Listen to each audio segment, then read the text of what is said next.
Welcome to the Blackout Show, presented by the Guillen Grid, a show about the Chicago White Sox baseball, the good, the bad, the ugly. We'll debate what's working and what's not on the south side of Chicago. It's old school versus new school baseball. And most importantly, we're keeping all the receipts.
And it's another edition of Blackout Live.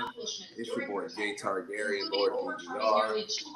We got Chris Gonzalez, aka Gonzo, and we got Eric, the E in Ray's Juke Joint. Now, Gonzo, I was getting ready to quit right now, right when you wanted me to open up the goddamn show with 2008 White Sox. Now, I enjoy talking about the GOAT Nick Swisher, but I feel like you're going to take a different turn. Why? Why are we going back to 2008? That could be very well the worst year of baseball in my life.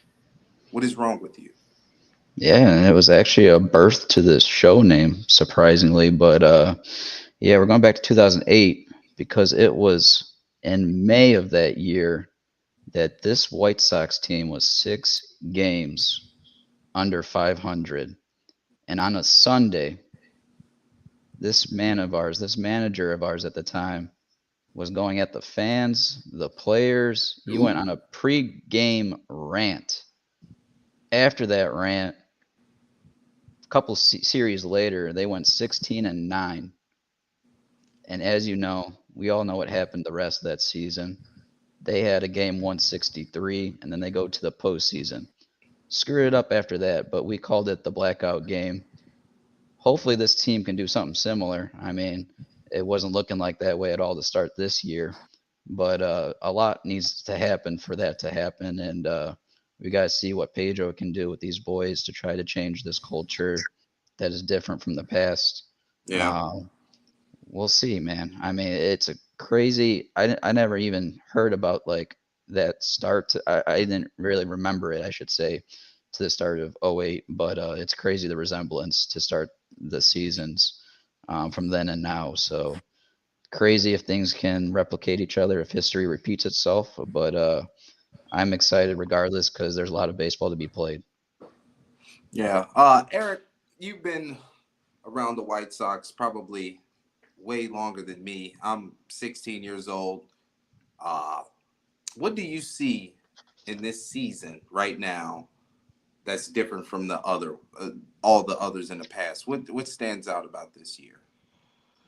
I mean, I guess I'm a little bit with Gonzo, right? Like, I still think there's plenty of room for hope. I think what you see, hopefully, you know, some people trying to grow out of their old shells and into new, at least on the offensive side of the ball, into different approaches, different players, different changes of themselves. I mean, the common thing now that everybody talks about that people knew nothing about 3 years ago, besides the few nerds, you know, people are talking about chase rate. That's all you can hear people talk about now is chase rate and chase rate and chase rate. But as you watch this team and you watch a few of the people grow and the things they're trying to do with the new hitting coaches and new stuff, like you see it working, you see it go back to their old ways. You see it working, you see it go back to their old ways. So I'm excited that some of that goes, but we'll see what happens.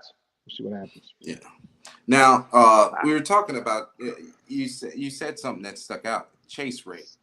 Let's look at Luis Robert. Let's look at King Max boy Oscar Colas, who can't even buy a fucking at bat right now. You got Jose Berrios on the mound with 1,000 ERA, and you can't even get a left-handed hitting outfielder in the lineup? Well, I mean, when you're profiling players and you're thinking about abilities, you have to understand there's different things. Certain players can get away with higher chase rates than others. It's not a one-size-fits-all.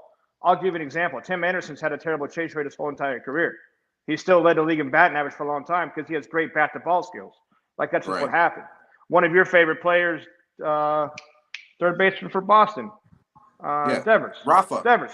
Yeah, terrible chase rate. Bottom 10% every year in the league. Still puts up huge numbers.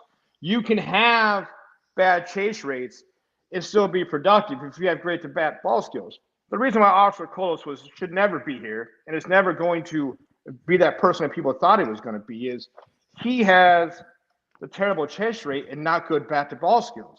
So what you see is a lot of weak grounders, a lot of things on the insides, a lot of strikeouts. Right back to the pitcher, Eric. Right back to the pitcher. Like, I think he's dead last in average exit velocity right now in the league on Savant. Like, it's just not ready. Like, that development doesn't change. You don't ever change from your core. You're never going to see Robert turn into Juan Soto and all of a sudden take 100 walks.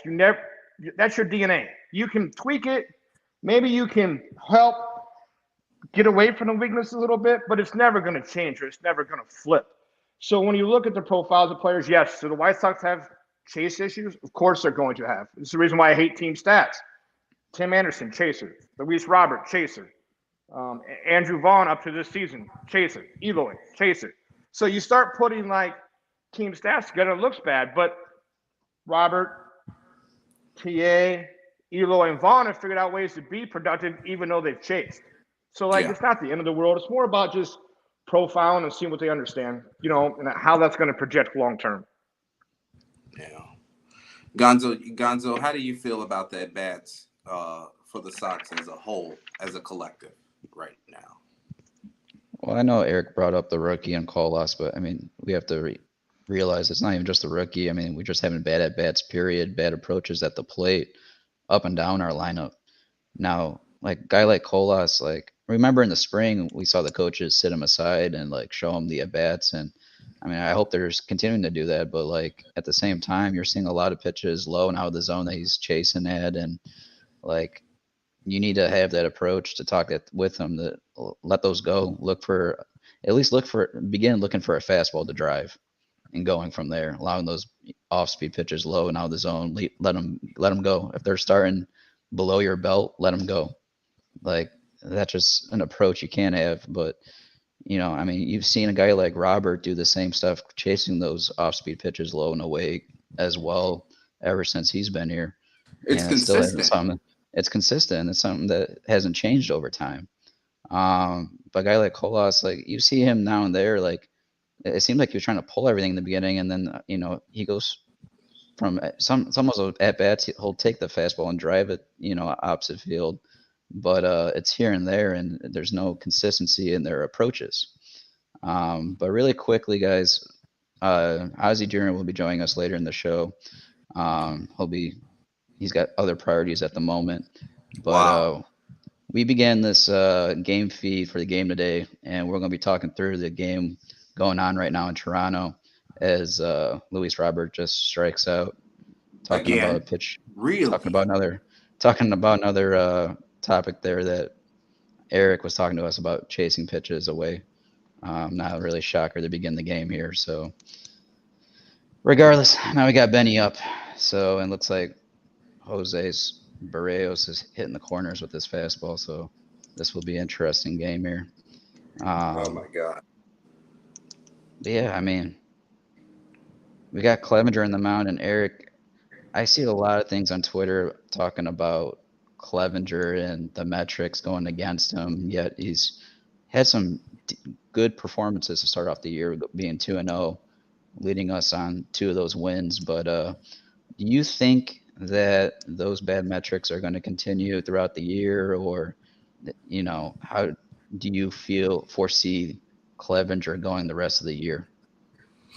Yeah, I mean, I think he's going to be a plus 5 starter, plus 4 starter, wherever you want to put him in this rotation. I mean, he's going to have, you kind of already seen it, right? I think he's got 2 outings of no runs given up and 2 outings of 4 or 5 runs given up in last inning deals. But he's at this stage of his career, coming off the surgery, just going to be where he's locating. Like you hit it earlier with Barrios. If he can live on the corners, if he can get him to go, that's fine, or whatever the case, or whatever. Like, that's where he's going to have to be in order to be able to keep going, to be able to go long term. But, when we're talking about, and I get it, everybody wants to apply chase rates, and I get what you're saying, Gonzo, you're right, blow the knees and let go and stuff, whatever, but players aren't going to be able to change. You just can't change that. You can't take it out of the players. You're never going to make TA all of a sudden lay off pitchers. Robert ain't going to all of a sudden lay off pitchers.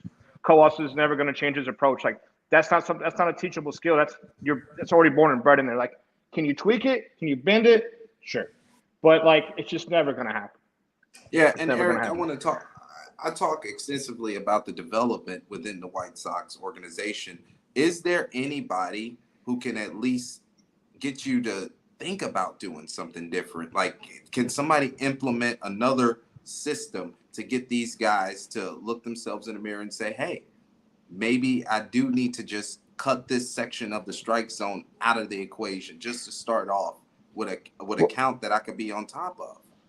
Well, I think you're going to see natural athletes or different players of the game be able to pick it up quicker than others. I'll give you an example. Like, TA didn't have a ton of at-bats, but you're talking about a man that was 1, 2, 3 in chase rates, and he was like in the 40 percentile in his early going of this year. So you could tell the work that he put in, his ability to lay off that pitch happened. You look at Andrew Vaughn. Andrew Vaughn was, I want to say 15 to 20% bottom of the chase. Now he's all of a sudden up in the 70s.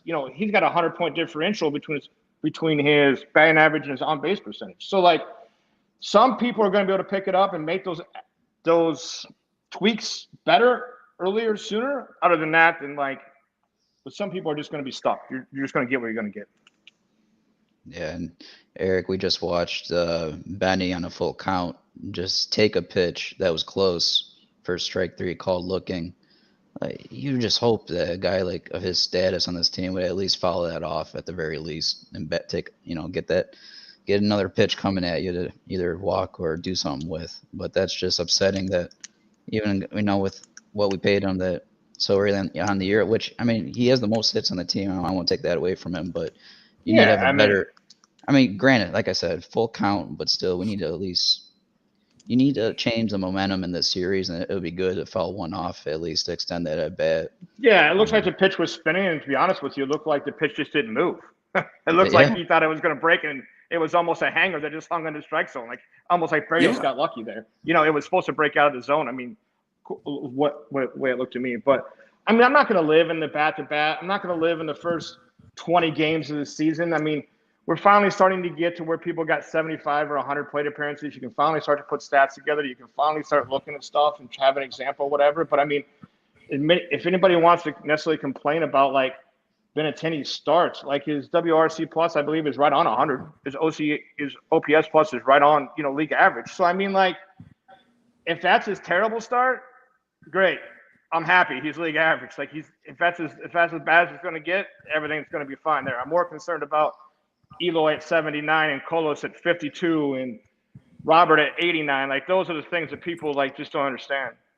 This guy, Jason Spencer, is a real asshole. He's been invading most of our broadcasts, but we appreciate the comment, Jace. Eric, we're getting to a point to where Benintendi could be batting 330 in 2 weeks, and it still wouldn't matter because everybody else around him is so fucking unproductive. We just seen a few roster tweaks, right? Maybe even a lineup tweak. I think you're going to see it once we can get TA and Makata back. I think you'll see a couple changes happen, or whatever. Yeah. But my reason for optimism, if you're talking about the season, is I had questions when we came in. I want to know what Makata would look like, what Grandal would look like, what Lucas Giolito would look like, and all of them have been all pluses so far throughout the season. Then you're going to tell me you want to take a stab at which 2 players are leading the team in WRC plus? Benintendi and Sebi, maybe? Yeah, Burger's one by far, and Sheets is 2, if you take up on qualified deal. Moncada's 3rd, and he hadn't played in a month. You know what I mean? Wow. So, some of these other guys have got to get back and figure out ways to, to be more productive in this stuff. But, ultimately knowing that TA's down, We all know what that does to the offense. McCann is down. We all know what he can bring as far as, especially in the run producing categories, and WRC plus and OPS plus. And having those guys down, Eloy's already been on the DL. The opponents we played so far, I think the stat was today, 650 winning percentage. There's been a lot that hasn't gone right. But if you're gonna think you're gonna get me to freak out in less than 25 games played, I mean that's for somebody else. That ain't for me. Yeah. I just want to take a step back with our 3-game set in the Trop this weekend. Gonzo, I know you want to get into McClanahan and Cease. What did you see within that particular showdown? McClanahan and Cease, you said? Yeah. Well, how about we actually just roll right into Grifol's grounds, because this was one hell of a series to talk about. Yeah, because George Springer, I've been trying to put in a fucking trade for George Springer, and it hasn't been working for some reason. So let's just get to Grifol's grounds. How about that? And I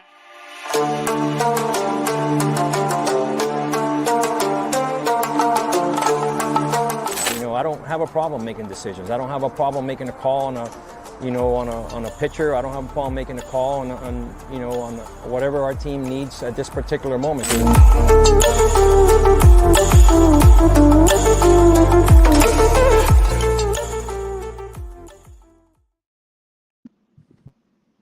And this is Grifol's grounds, folks. We all know what we like to do on this segment. We like to break down the prior series of this past week. And let's start on Saturday's game in the Trope, where he literally walked Wandy to get to Randy, and Randy already homered in this game, and he just felt the need to go after Randy. And I think you need to pick your guys and choose who you're going to go after. And that series, I'd go after Franco, especially after what Randy did earlier in the game. I think what NBC yesterday had, what was their pregame? It was choose your bet or something like that. Randy is their main man right now on that Tampa squad, and that's straight up situational baseball that drives me nuts, that we're going to allow that guy to hurt us more and not go after. Didn't Franco just come off the IL too recently? Probably I'm in trying to spring remember. training, but he's been relatively healthy this year. Yeah. Has he? Okay. Now, I forgot about him, but yeah, I was kind of surprised by that decision. What do you guys think about that game on Saturday with that moment of the game? Well, me personally, I would have handled it a completely different way. Like, the inning started with the winning run on second base, the fastest player on the fucking roster for the Rays, right? Mm-hmm. If you're going to walk Wander to set up a double play, why wouldn't just walk the bases loaded so you could get a force out at the plate, if anything?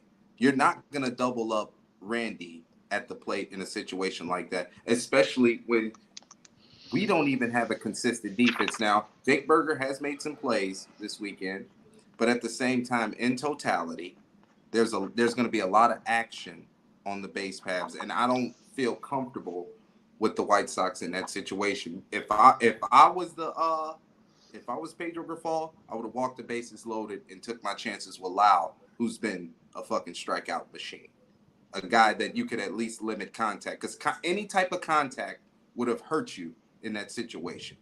That's just in my opinion. Yeah, especially a guy like Randy that's looking for that fastball that he's going to drive.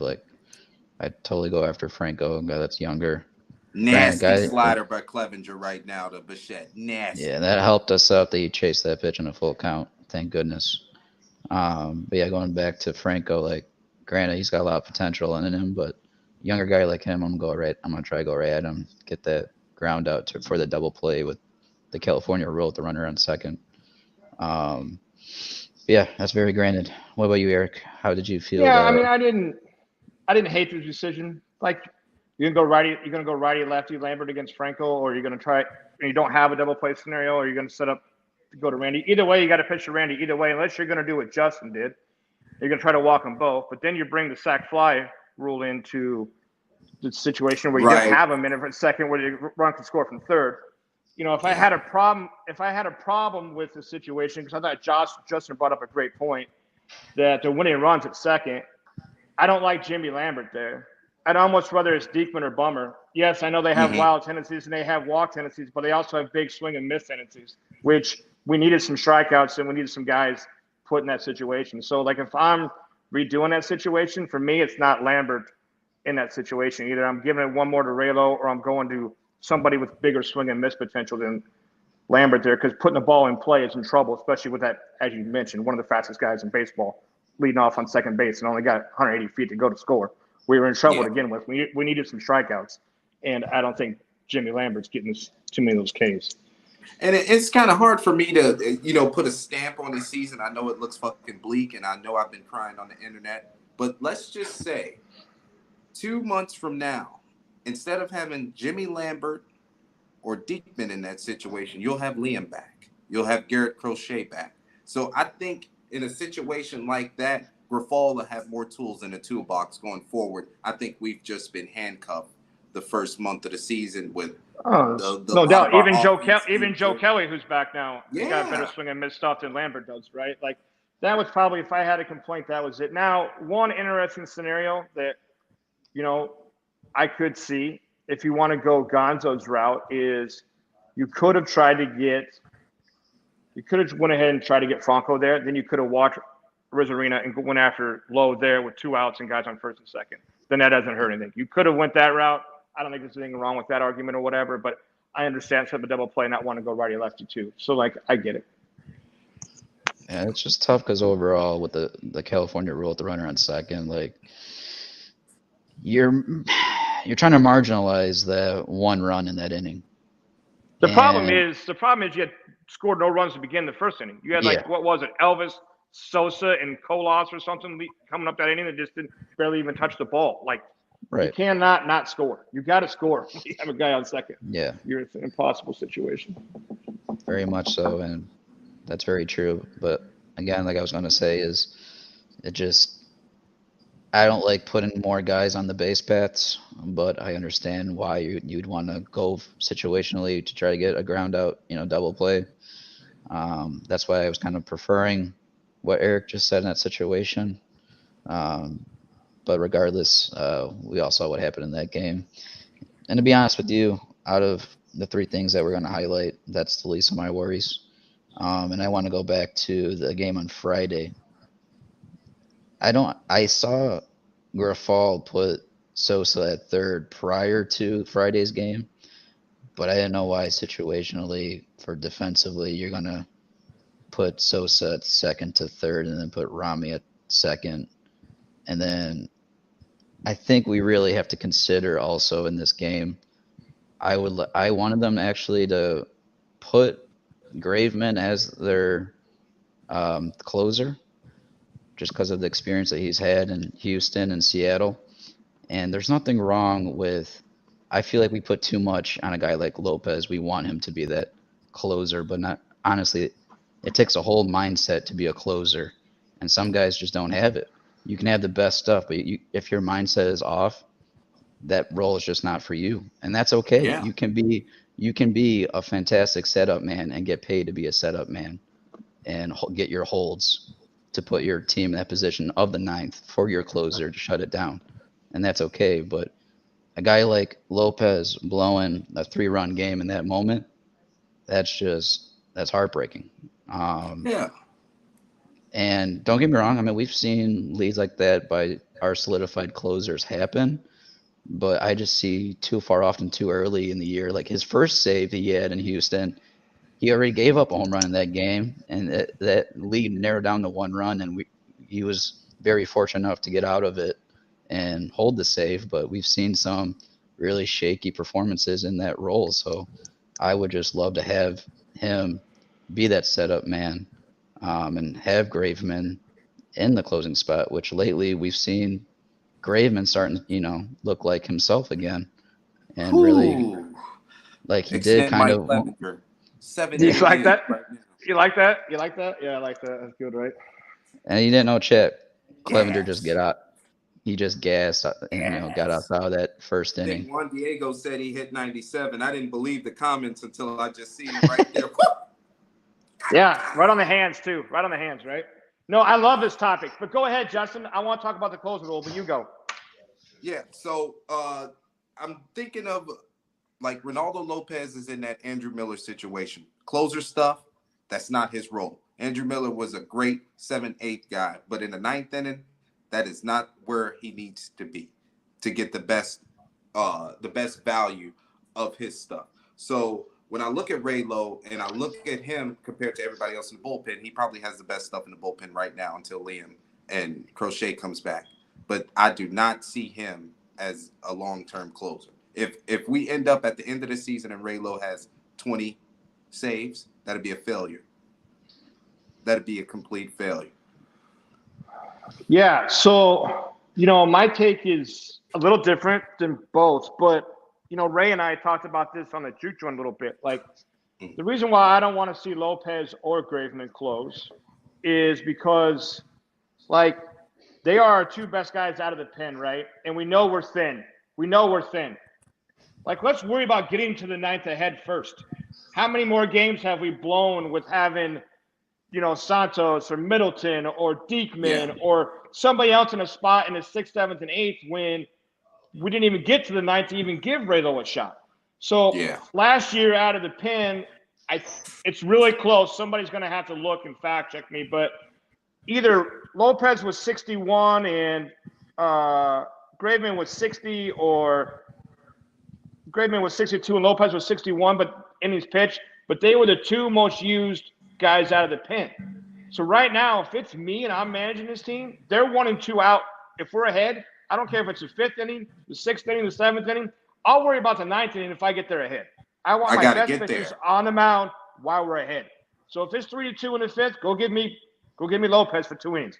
Let me get to the 7th. Now go give me Graveman to the 8th, and I'll worry about trying to figure out who's closing then. But let me get there first before putting it on. And I'm not worried about Lopez's mentality. I would probably question his stuff more than his mentality. Whatever. I think he's made for the closer role. Like, he seems to thrive there. But, I mean, we've all seen Liam. We've all seen closers get hit, give up bombs. Now, is it highlighted because we're struggling and it was a bad spot? And I think that was the game the White Sox fell way behind. Kopech was terrible, right, in the first inning or something.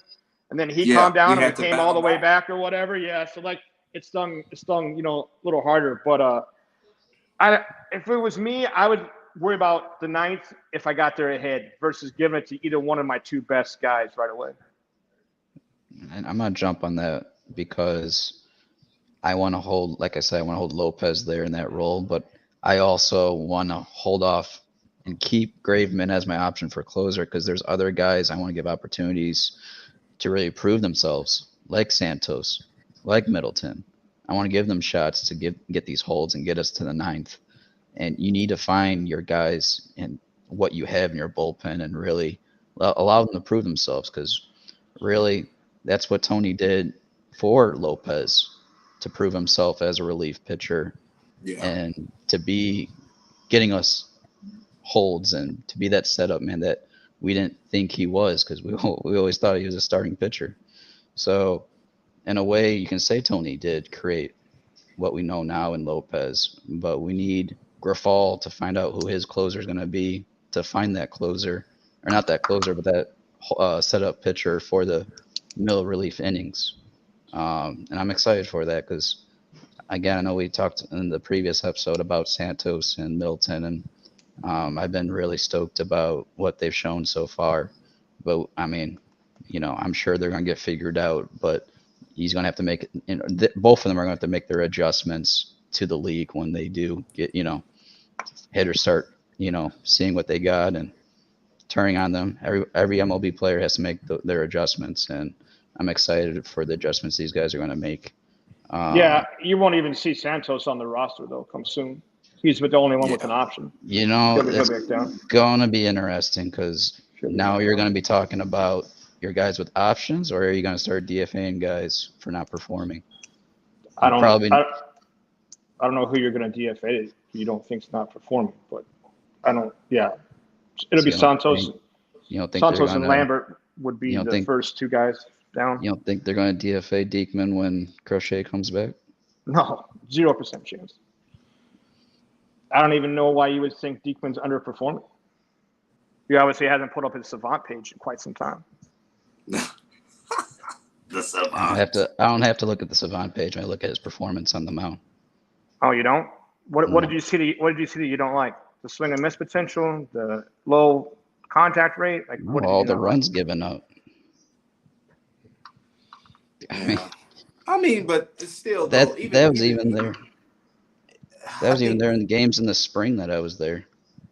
But regardless, that's spring training, so I'm not gonna put too much onto that. But I'm just not like when I'm saying out of Diekman. I just felt it was not a move we should have made. Because, like, honestly, he's probably been the worst arm out of the bullpen. Like, I don't like his body language coming off the mound. I think he's just gone, in my opinion. Is his number too high to keep him on the roster? Or what avenues do we got in that regard, Eric? Yeah, no, I mean he won't go anywhere. I mean the extension he signed was very club friendly. You know, whatever he got paid for years, make a couple $1 million. Same thing with Diekman. Diekman's got a 1.5 years gone.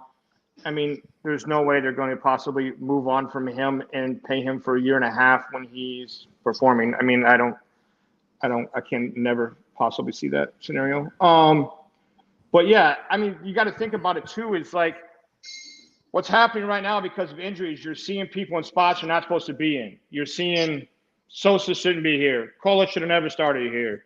You know, you're seeing Santos, Middleton, Diekman taking these key spots in these roles, you know, or whatever. When like they are supposed to be what Lopez was when he first came back as a reliever. He was the junk guy, the guy in the 4th or the 5th, the guy when you were down 2, you know, whatever. Eventually he earned his spot into getting trusted, and he did excel a little bit in that setup role. But like this bullpen's really deep, but we've been minus, 4 arms. Now we got one of them back, but we still got some more to come. Yeah, so it's going to be hard to judge the totality of the bullpen when we have a lot of talent that's not, available right now. Like, we're not just talking about like 2 high leverage relievers. We're talking about Garrett Crochet, who would throw 100, and he was starting to come into his own, and Liam, who top 3 closer in the game, bottom line. So, yeah, the bullpen's going to get better automatically. It's just being able to shuffle the names around to keep a clean 40-man roster. I think that's the trick right there. But I agree with you. That is a trick, right? That is a trick. Yeah. That's a trick because you look in the bullpen, like, let's go through it. Liam, nothing you can do, right? Crochet has options, but you're never sending him down. Lopez is out of options. It's his last year. Lambert still has one, but more than likely he stays. Diekman don't have options. Middleton don't have options. So the only 3 players that are in there that have options are Crochet, who's never moving, Santos, and Lambert. Like, those are the only people that can probably even move out of those 10 guys. You don't want to also cut yourself so short that you can't get by another injury or another fatigue or another deal. You're just going to buy time, especially for guys like Santos, who, if this bullpen is set up well, he would be your 7th or 8th guy out of the pen anyway. So you're not going to burn somebody's, depth for that to keep him on the squad. I think it just depends on his performances at that point. But this is the stuff you just hate. You want to talk about frustrating? Like, you get through the heart of the lineup and you just lead off walk the second, right? Like, you got through trouble last inning and you lead off walks a guy in the second. Like, and then, that's the kind of stuff that drives you crazy. Another word on the Blue Jays. This is the part of the lineup that's been really successful. Now, Eric, you just alluded to, we just got past the big name, the Bichettes, the Guerreros, the Varshos, but there are guys down here like Merrifield, Danny Jansen, who's turning the lineup back over to those guys on a very consistent basis. So you don't want to get into a habit having these guys linger around the bases, and now you pitching a Bo Bichette with the sacks packed and some meat on the bone, and it's only the second inning. You're going to be hovering around 40 pitches again, and this would be the same thing. The reason Clevenger only lasted 3 innings his last start. So you got to find a way to get some outs. You don't want to lead off walk the 6-hitter or whatever that guy was. Like, you just don't want to do that, right? Like, that's just not ideal. Yeah, Eric, did I miss it, or did did they send down Banks back to Charlotte, or is he still on the roster? He's still here, I believe. Okay, so that's another option that But he'll be gone. He'll be gone though as soon as Gio's back from bereavement. They sent Gio. Oh yeah, that's right. Remember Gio had something, so they got to bring Kelly. Yeah, as soon his as grandma he's back, passed. then And Gio is slated for Saturday or Friday. So Yeah. we know he's definitely coming back for sure. right. So when he comes back, Yeah. I'm guessing that corresponding roster move will be Banks back down to Charlotte or whatever, because Kelly's already here. Yeah. And all right, our last game from this past week a week ago, last Wednesday. Actually, the guy on the mound right now, Clevenger, he was at 75 pitches after 3, and he got pulled for Trevor Banks.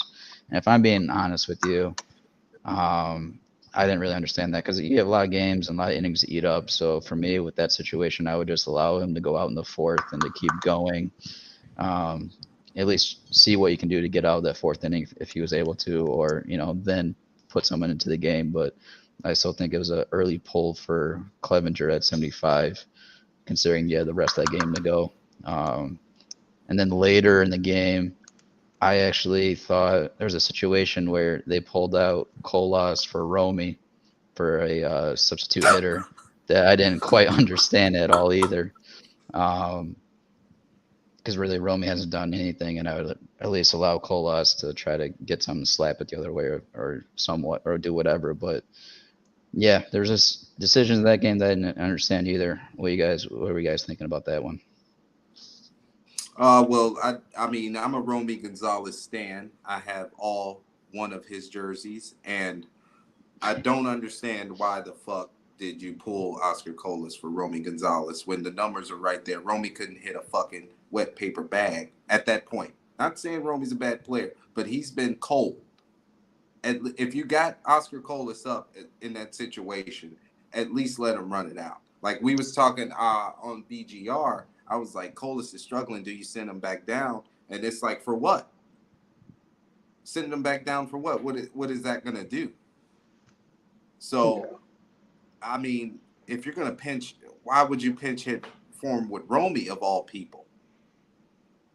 I just don't get it. No.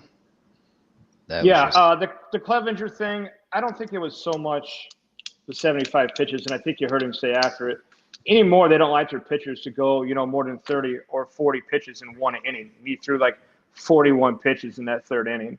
And I think that was more of a safety precaution than necessarily not bringing it back out.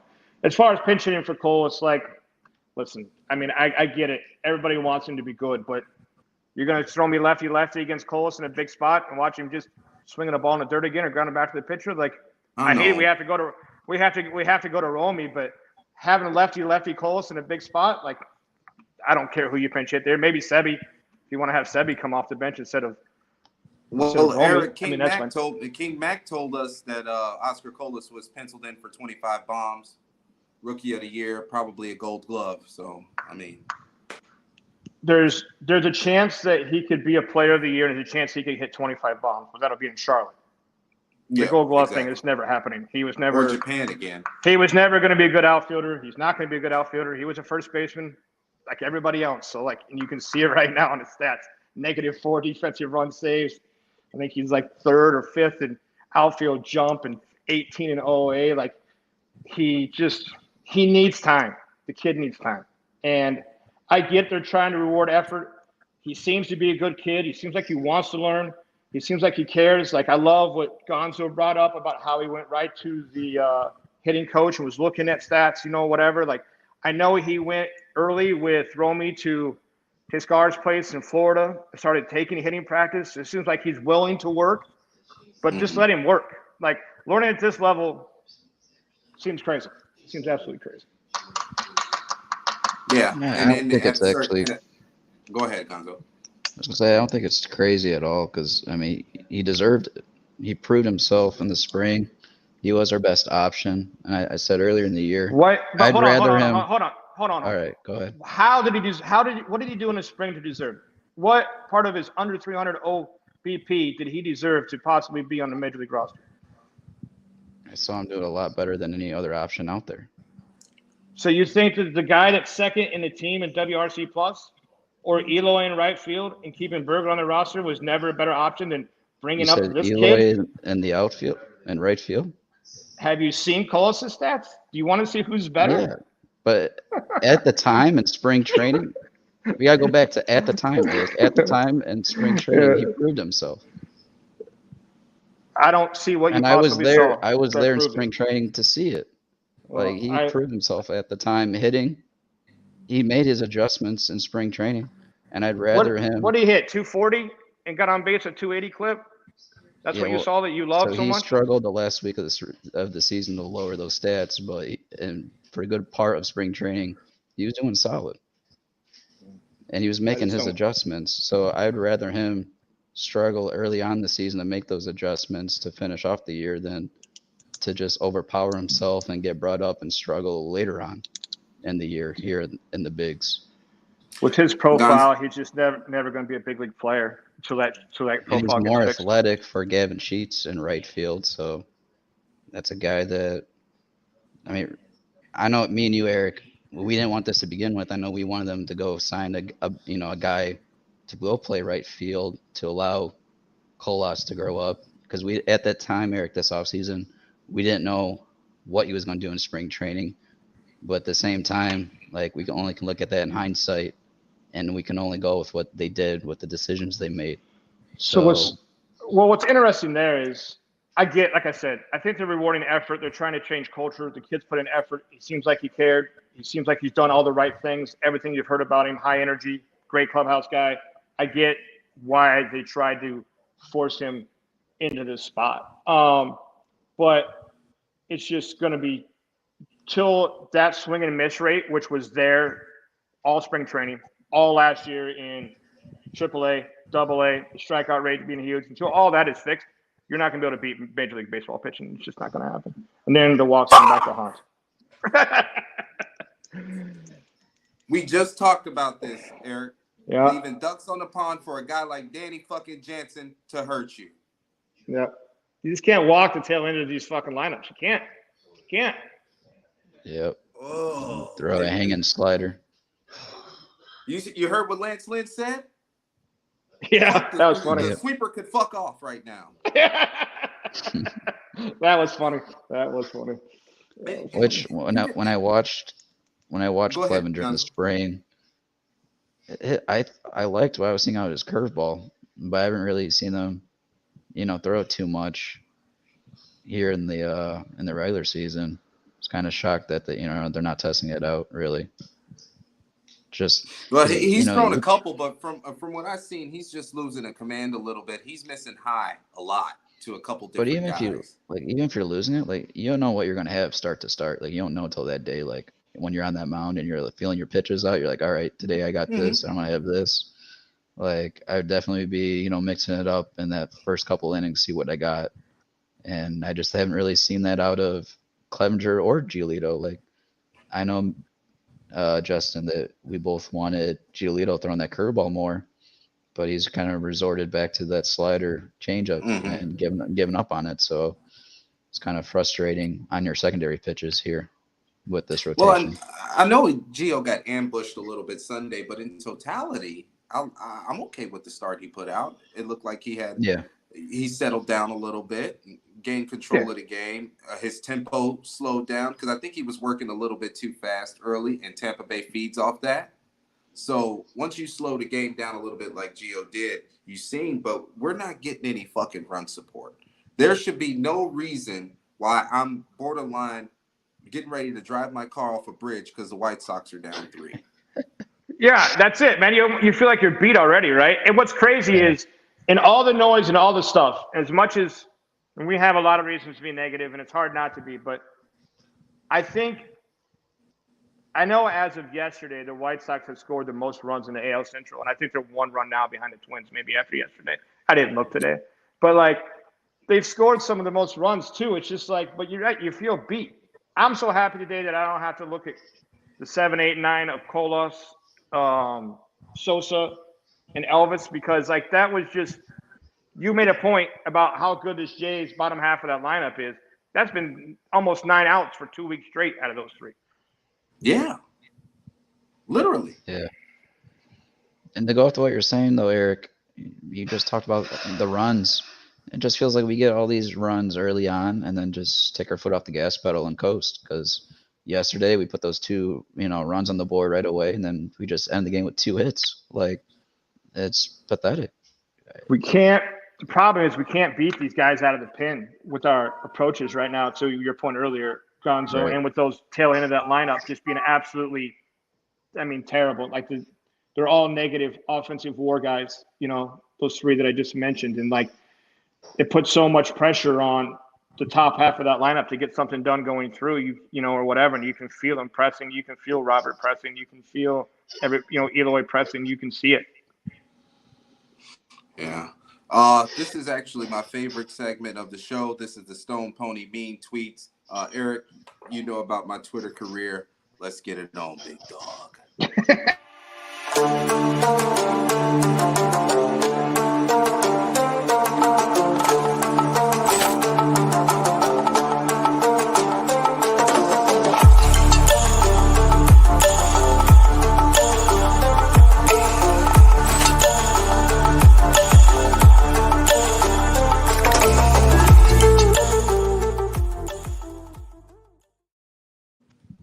Whew. Okay, Gonzo, what do you want to start with first? You want to get the accountable colonoscopy up here for a second? Look at this shit, man. Now, Eric, I don't know if you're aware of the soundbite Kenny Williams gave us early by Dan Van Schowen, I don't know how to pronounce his name, but the word accountability has been fucking thrown around all morning. I'm actually sick of it. And his tweet reads, "Accountability around here is not the problem." Quote, "I, along with many White Sox fans, beg to differ, Kenny." What do you think about the accountability within the organization? I mean, it's tough, right? It's tough to see a lot of things. And with the way this year has started, or whatever, I can understand why your common or your normal, your fan would not take too well to, that term. Now, what did he mean by it? We'll never really know unless somebody's going to sit down and ask him, right? Like, we can all assume that he means that people think that Han or himself or Grifol or somebody needs to be held accountable for something that's going on. But nobody this year is taking actions, like I said, into what are we in? 25 games, 26 games? Like, nobody's freaking out. It's not even 15% of the season played yet. Like, nobody is for sure freaking out about this year just yet. So I don't know what he meant by it, but I get why everybody's hostile. I understand it. Yeah. Now, there's a lot of that article that we saw with Kenny speaking, and things are bad when Kenny comes out 25 or whatever games in and starts talking. Yeah. Now, I was okay with a lot of what he said, but at the end there, what the highlighted portion of that is accountability is not an issue. Well, how is that not an issue when you've been playing 500 baseball since the second half of 2021 with the talent that you have and all the expectations that you put on this core? Like, at some point, now I won't say I loved, but I really appreciated Tony for, a lot, having that guy here. But there's one thing about him that was a flaw, and he changed his approach as a manager from having that accountability to trying to be their best friend, and it didn't really work at all. I think that he thought that the difference of the generation was that he had to be a friend than, be stubborn and actually had strong and trying to not be a friend to him, but it didn't work out. And originally I was skeptical about the Pedro hire, but then what I've heard from the inside, I kind of changed my mind on that, and I really tried to give him the benefit of the doubt and see what he would do, what changes he would make. And all we heard this spring was the changes that he's making, but we're not seeing what he's putting out there to the media, what he's saying. I'm not really seeing to his actions. I'm not seeing those actions put into the words that he's saying. And yeah. I need to see him hold someone accountable. And I haven't seen it yet. And with this struggle going on right now, I mean, when is it going to come? It needs to come at some point, because I feel like if you keep doing the same thing, you keep doing it, it's kind of like the definition of insanity because you're expecting some change, but you're not getting it. You have to do something about it. And I don't know what he's going to do. There's a lot of ways you can go about it, but I haven't seen anything yet. And it's a little worrisome because things can definitely get out of hand rather quickly here if you keep on losing series. Yeah, I just think that we've been through Rick Renteria, Tony La Russa, and now Pedro Grifol, and the DNA of the team is still the same. We're still complaining about Rick Hahn. We're still complaining about Jerry's wallet. Like, what's going to give? Because there is no fucking way I could go on MLB Network every offseason and they got my favorite hometown team, the White Sox, fucking, they're poised to win a World Series, but then I look and we haven't won a series yet. Who is there to blame? Who to blame for poor performance right now on all fronts? Because it's the whole organization. Yeah, I mean, I don't know. I get it. But like I said, I mean, less than 15% of the way in the season, I don't think anybody's panicking or freaking out about this season just yet. And it is hard. Gonzo's got a valid point. Like, the team has been 500 forever, and it's been the deal, it's been the thing. But really, this team has nothing to do with what 22 did, what 21 did, or what 2020 did. They just don't. And we've yet to figure out exactly what this team is going to be. And unfortunately, you know, whatever, it might be June, might be, you know, if we get to June and there's less than 100 games going and the White Sox are 9-10 games back, I think it's time for some serious conversations of where we're going, where the future is heading. But until that point, I think everything's a little too early, you know, to act or whatever, especially when you look, unfortunately, even though it's been a year in, year out thing, you're right. You know, but this team has been a shell of itself when you've already talked about McClanahan and Eloy already missing time, not to mention the pin. But, you know, Justin, I think you hit something on the head earlier. Like, I get excited about teams like the Pirates, right? You saw what they did today. They extended Reynolds, right? And they got that good, and they got that good young core. You know, it makes me think back to when we were that team, right? McClanahan was going to be the star. Anderson was going to be the star. Robert was going to be the star. We were off and running with these guys, but somehow nobody ever developed. Like, nobody, you know, somebody said the other day in chat, I don't know who said it, but it was funny, but like, Luis Roberts, the same player he was in 2020. Yeah, like, that was Italian, actually. Yeah, and you know, and if you know, and he's off the right. bag. They are the exact same. They are the exact same team, exact same player he is. He can hurt bad pitching. He can hurt some hangers. Yeah, but pause really quickly. We had the veteran Elvis really hustle down that baseline, avoided a tag that was off the bag. And then now in a typical ground, you know, what would be a ground out here, you had another bad throw by the infield for Toronto, pulled off Vladdy right off the bag. Good hustle down that line. He's safe. We got runners on first and second with one out, guys. And now this is a great opportunity here where situational baseball, you need to take advantage of these opportunities with these errors that they're making and get back into this ball game. And that's another thing too. Like, this is bad baseball right here, right? This is bad baseball. This is what we watched last year, in my opinion. I haven't seen a lot of that from this year's White Sox. I've seen us get beat.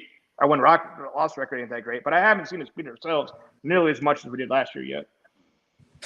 Yeah, there's been some plays like the TA injury at third base where it's like a bad throw on a rundown cost my shortstop about 4 weeks. But at the same time, I agree with you, Eric. We haven't been getting our ass whooped. We've just been losing. Yeah, it's just been, what can we possibly do to? Oh, he's changed it to out. I was gonna say I wouldn't be surprised if they try to double steal there, but scratch that now. Yeah, they said if Vladdy was on the bag. But yeah, no, I mean, I don't know. We'll have to see how this plays out. But that's just unfortunate. I thought he was safe there. Yeah, I don't know how you overturn that, to be honest with you, because you still have to maintain your momentum on the bag. Now, with two outs right here in a run-producing situation, why isn't Luis Robert shortening his swing and just trying to make contact instead of going for the 2-run homer? Because he took the first pitch, breaking ball, inner third. The middle. Exactly. Why aren't you trying to make solid contact on that pitch? Yeah, I mean, he's in between. Have 2 outs. He's in between, but like you and I have talked about this before, Justin. If you're talking about Robert, you're talking about Moncada, you're talking about Grandal, whatever. These guys are going to roller coaster just because of their approach, right? And, there's things or whatever. Like, I know he's 4 for 40 something, but, he's going to go 20 for 50 here in a minute and hit 4 or 5 more bombs, and everybody's going to want to claim him the best ever again. Then he's going to go 4 for 40 again. It's just who he is. Once you understand who they are, you don't get too high and you don't get too low. That's just the player they are. Yeah. I got a tweet right here from actually myself, and it was something that I was thinking about. Everybody's asking Luis Robert to move up and down in the order when it's not the issue. The issue is his DNA. Yeah. He expands the zone too much to give the pitcher to force the pitcher to throw strikes in run producing situations. We're looking right here where he's actually worked it into a full count, but this is only just half the battle. How is he going to finish this at bat? Yeah, well, right here, he's not going to give in to him. There's no way he's throwing him a 3-2 fastball here with first base open, right? He shouldn't. And this is going to be another slider. I'd be shocked if it's a fastball.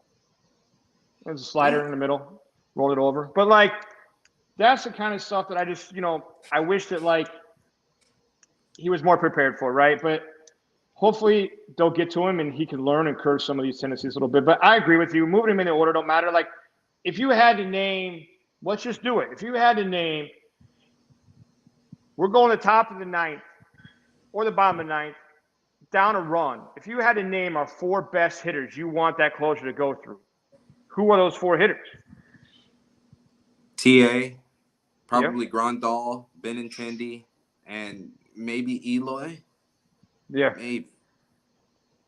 But even then, look at Eloy now. Like, outside of the home runs he hit in Florida, it looked like he had a fucking hole in his bat. Yeah, to me, to me, I want somebody. The problem with Robert, and you said it, his approach is sometimes he's not a hard out. I wish he could end up being a hard out for a pitcher. Sometimes he gets himself out. A lot of times he gets himself out. Gonzo talked about swinging way out of the zone, right? Like, he gets himself out.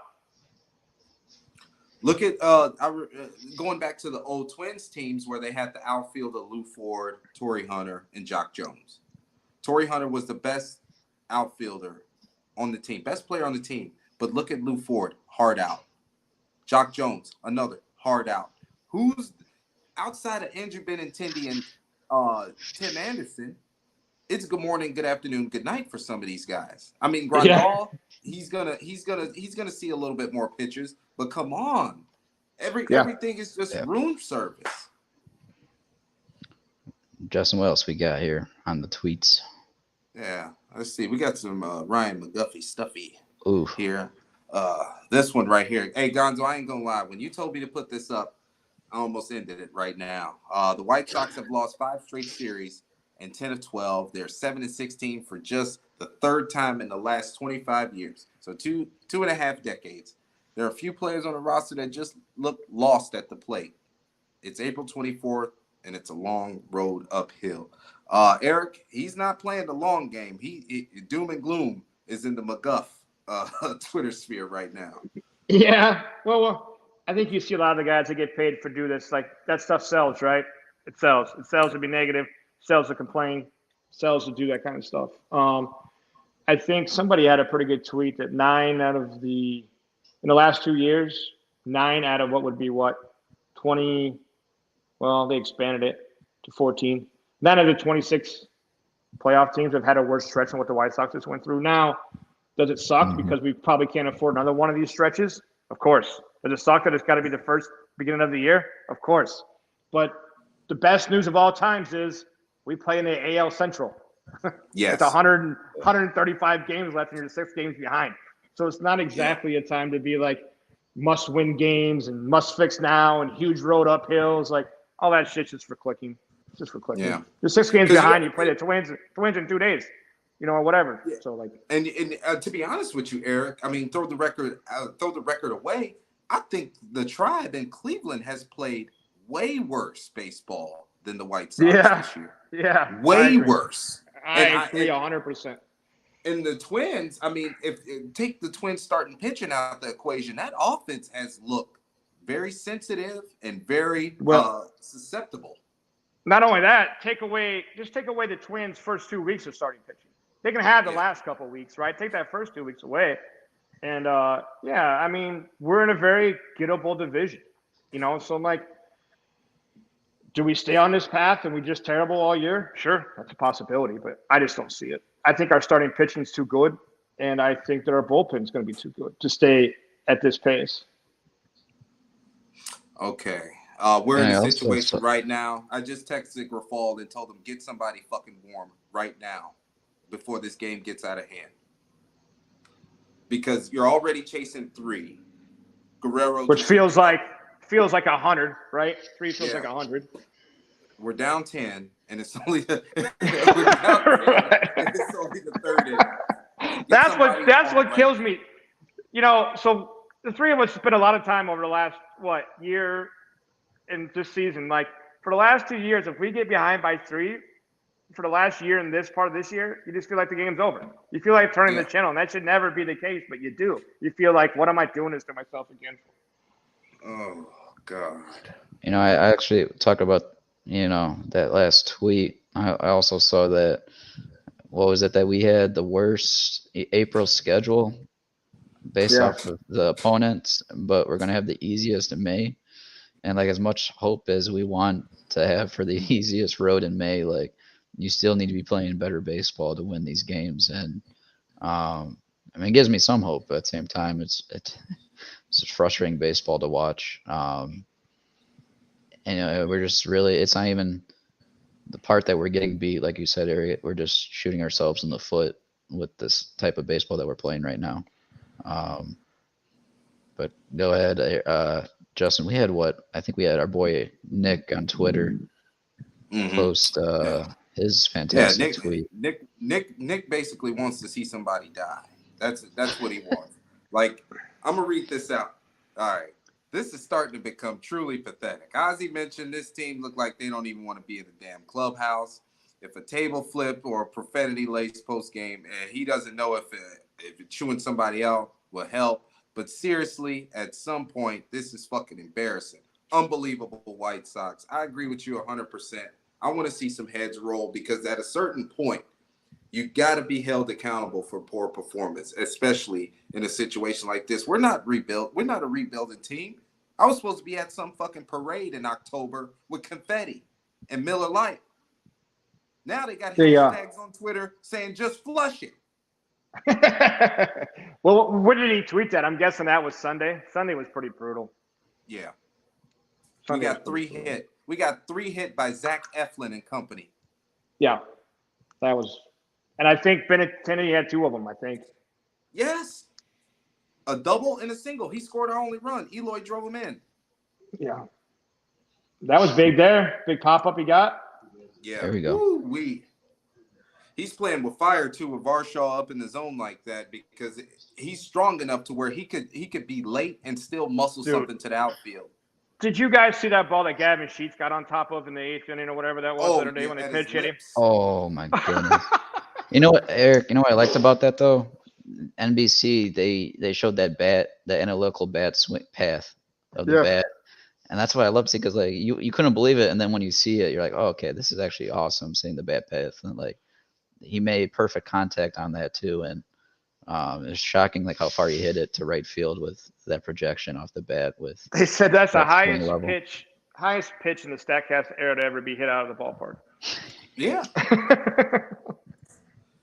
Yeah. But you can't tell me he wasn't setting fastball. He was burning and turning. First fastball, he's like, didn't care where it was. He was swinging. Didn't care. Also, Eric, I just want to highlight that when you brought up the 2 highest WRC plus, with, you said Sheets was number 2 there.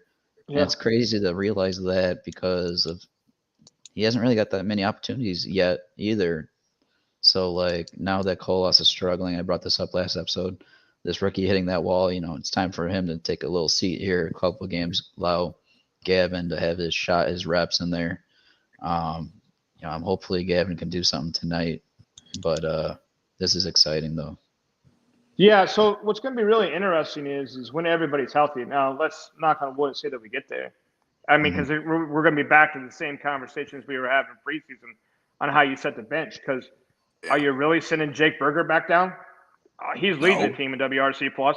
He ain't going back down, in my opinion. So if he don't go back down, then you're stuck. Then it's either Sheets goes down or Coles goes down. Yeah.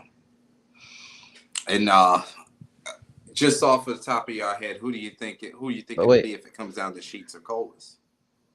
I'm guessing the way that it's going or whatever. And if Sheets continues, like I said, he's second in the deal. I think he's hitting over 300 or right at it. Yeah. Like I think they're going to go give Cole 6 weeks or something in the minors to get himself a little straight, get him refocused, see if he can't get hot down there. Let's pause that though, because what's this going to look like? Because you have Sosa and Rami up together too. Yeah, so I guess the way I see it going is TA comes back, right? So he's next back, I guess. So Sosa will head back down. Okay. And then you'll have Romy. Your bench will basically be Romy, Berger, Sheets, and Hazley, right, or whatever. Then Makata comes back, and then there goes Hazley, right? Yeah. Yeah. How the hell did he get out of this? How? This should fire the offense up right here. I mean, yeah. I want to see some real at bats here. This is your second time seeing him today. What was he, the worst pitcher in baseball last year, Barrios? Giolito. He was throwing automatic BP last year. He was Giolito in 19. Yeah, worst pitcher in baseball. But I just can't see sending Berger down, and I'm with you. I think Berger and Sheets need some at bats with Makata back.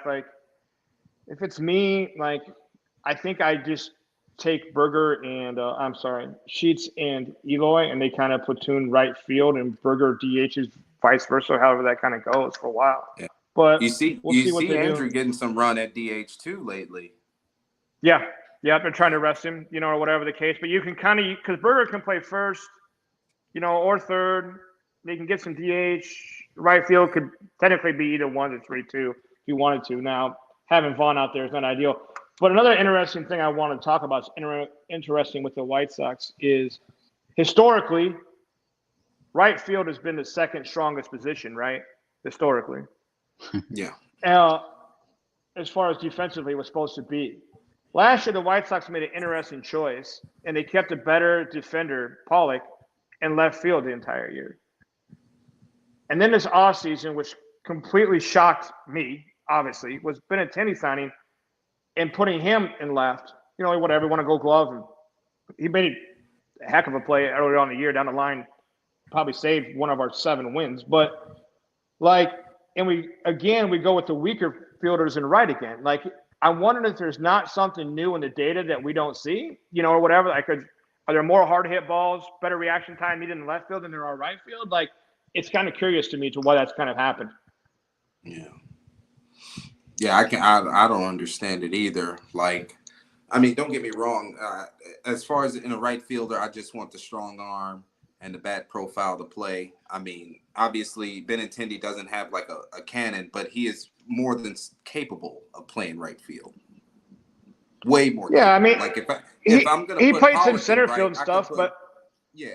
Yeah. If I have the notion to put Pollock in right, then I should have no issue with Benintendi in right.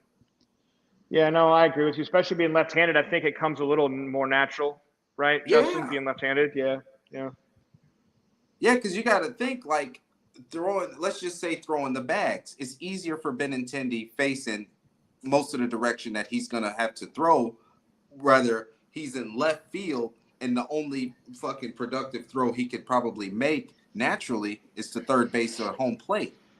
Yeah, it's weird. And then when you're running to the gaps, you're running to your glove side instead of running to your backhand, right? If you're left-handed out there, or whatever the case. So, yeah, no, I don't know. It's interesting because they told us early on that Eloy was going to play some outfield, right? They said it. They've been very said it since the beginning. Grifol said it or whatever. Then you got Sheets, who we know, even though his dad was an outfielder, hasn't been the best outfielder, or whatever. So to me, naturally that screamed those two are going to put some time in left to get some at-bats with somebody else. That's what that screamed to me, or whatever the case. So it ended up being the opposite. So it's interesting. Okay, Eric, now we're going to get into the nitty-gritty. This is all about you. Our next segment is BlackOut Live, where we bring in a fan to come chat it up, talk baseball with us. You've been here forever, but let's do the formal intro. This is the BlackOut Live.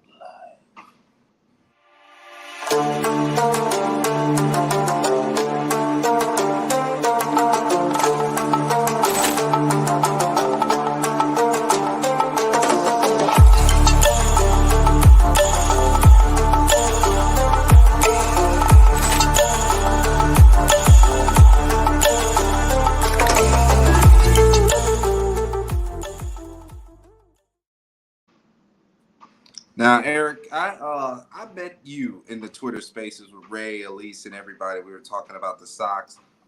Give our audience a little bit about you and your connection with the White Sox.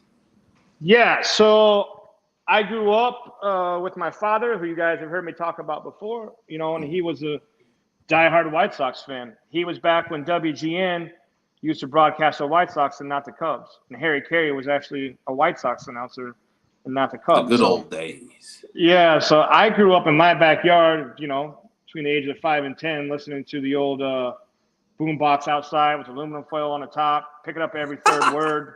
You didn't have all these cool shows like ES Baseball Now and Baseball Live and Baseball Tonight. So you might have to wait a day and a half if it was a late game in Oakland to see the box score in a newspaper. Like, I grew up on that deal. I remember my dad, I was about 7 years old, booked us a trip out of Omaha to go down to Kansas City on a KMA radio station bus, and we're the only two White Sox fans on the whole damn bus going down to Kansas City and back, or whatever. So, now it's been in my blood forever, and, it's probably White Sox baseball is right there as my favorite sport. Yeah, and it's weird because, you on the outside looking in, I like the Red Sox, right? I love everything about them. The way they go sign players, the way they carry themselves, the way every time you leave that fucking tunnel, winning is the only thing that matters. But when it comes down to the White Sox, it's like religion. It's personal. I don't, it's life. White Sox baseball is life. And we're in a situation now to where it's getting kind of abrasive. My eyes are bleeding watching the White Sox right now. Is this the worst you've ever felt as a fan? It's close. I mean, 06 and 07 were pretty brutal. Coming off World Series and top 5 payrolls, to see those 2 seasons back to back were pretty tough. But 06 was brutal because how do you upgrade the team and not make the playoffs? Right.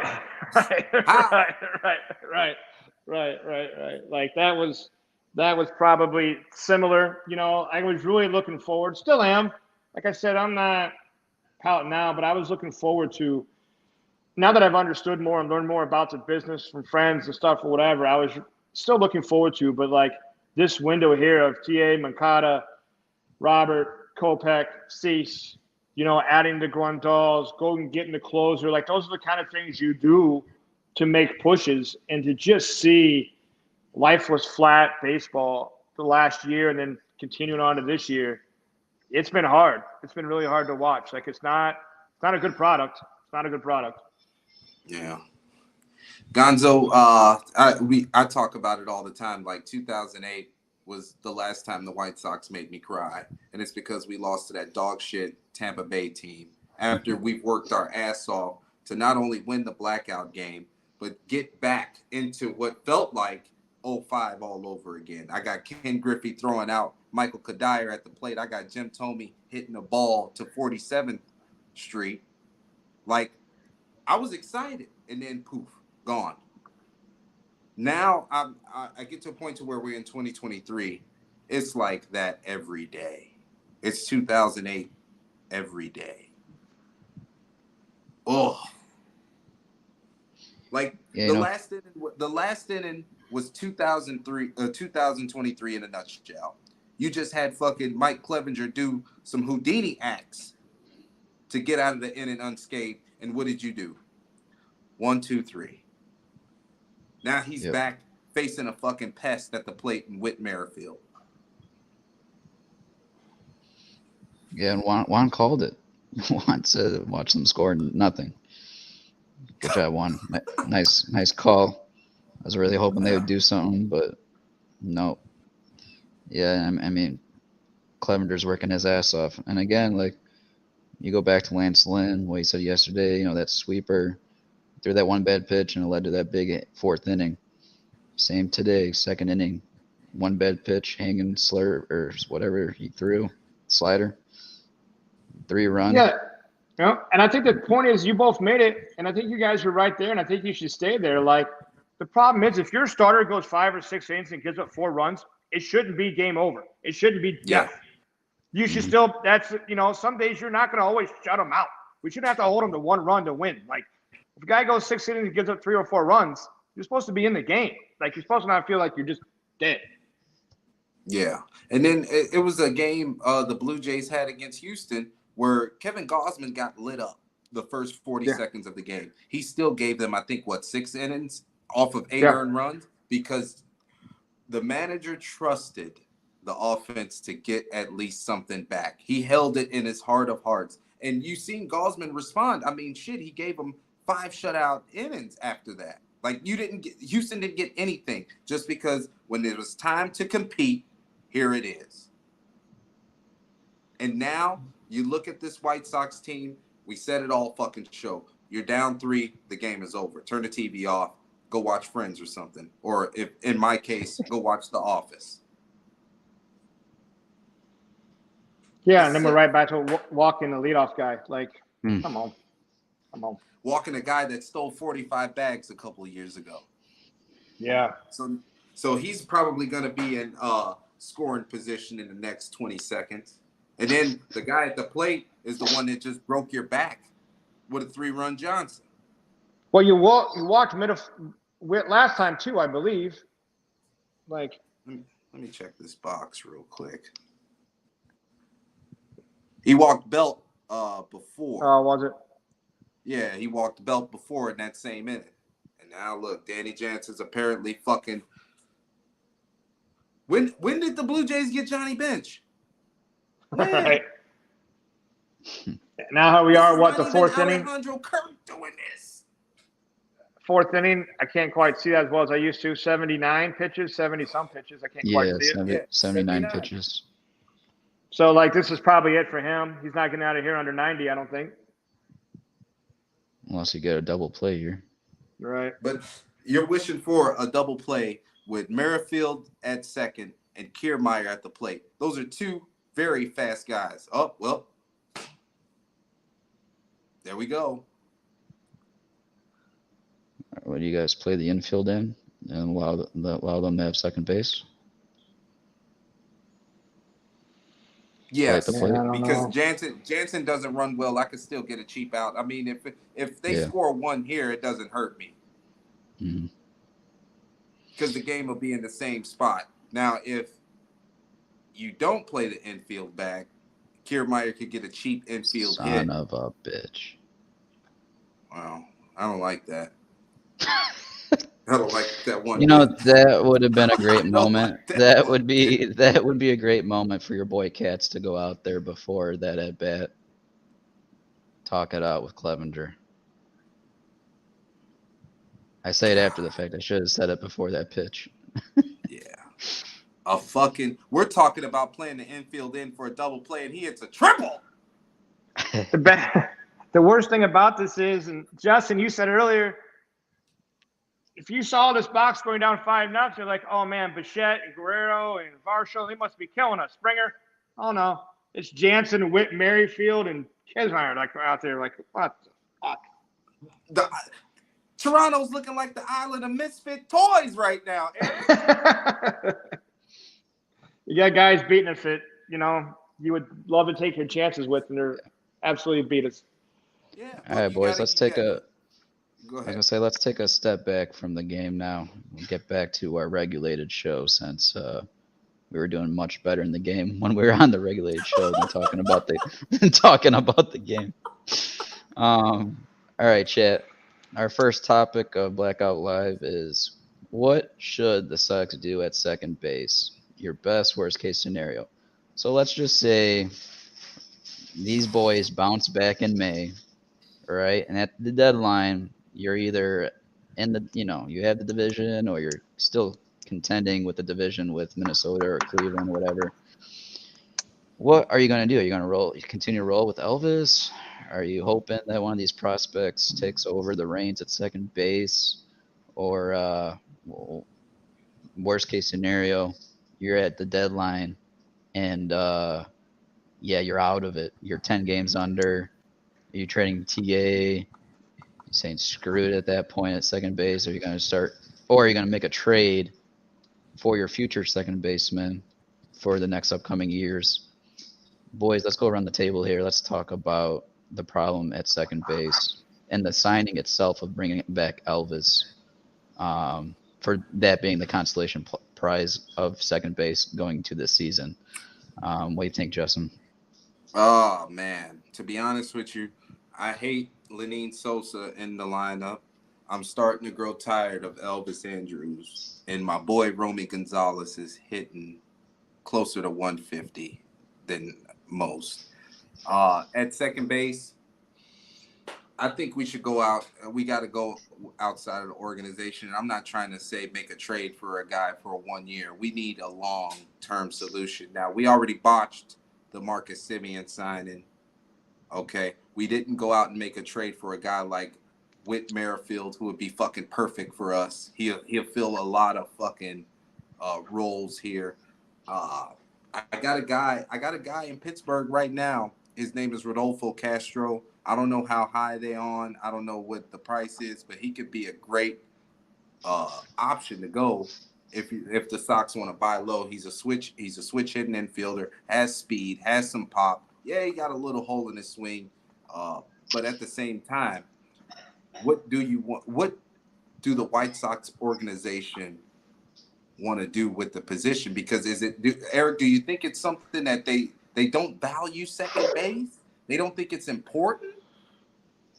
I think like this year, the Elvis signing in general, like you were right there, right? Like we didn't want to roll the dice this season with Sosa and Romy. Like that's with no backup plan. So like Elvis was supposed to, whatever, buy like an extra year or whatever. Because if you look, three of the best prospects in the White Sox organization aren't too far away, probably projected second or third base, being Popeye, Ramos, or Montgomery.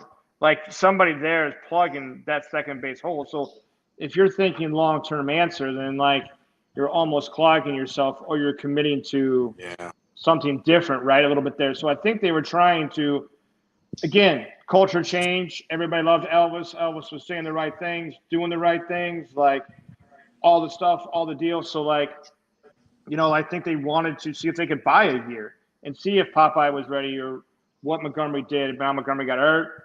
He ain't even playing yet, I don't think, whatever. But I think that was the deal. Now, but I do want to go through. I thought that Gonzo had a great question. So let's go through the scenarios, right? Like, let's say All-Star break, 5 games back. So you're in the hunt still. You're still right there or whatever. Then I think you seriously consider about pushing your edges and getting maybe a second baseman. And then that way Elvis can go to your first guy off the bench. Romy can go back to the minors and refile on his stuff. And I think that team's pretty strong.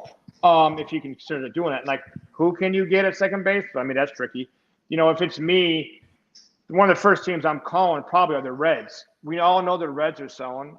Johnny India would look pretty good in a White Sox uniform. And he was a third baseman at Florida as well, whatever the case.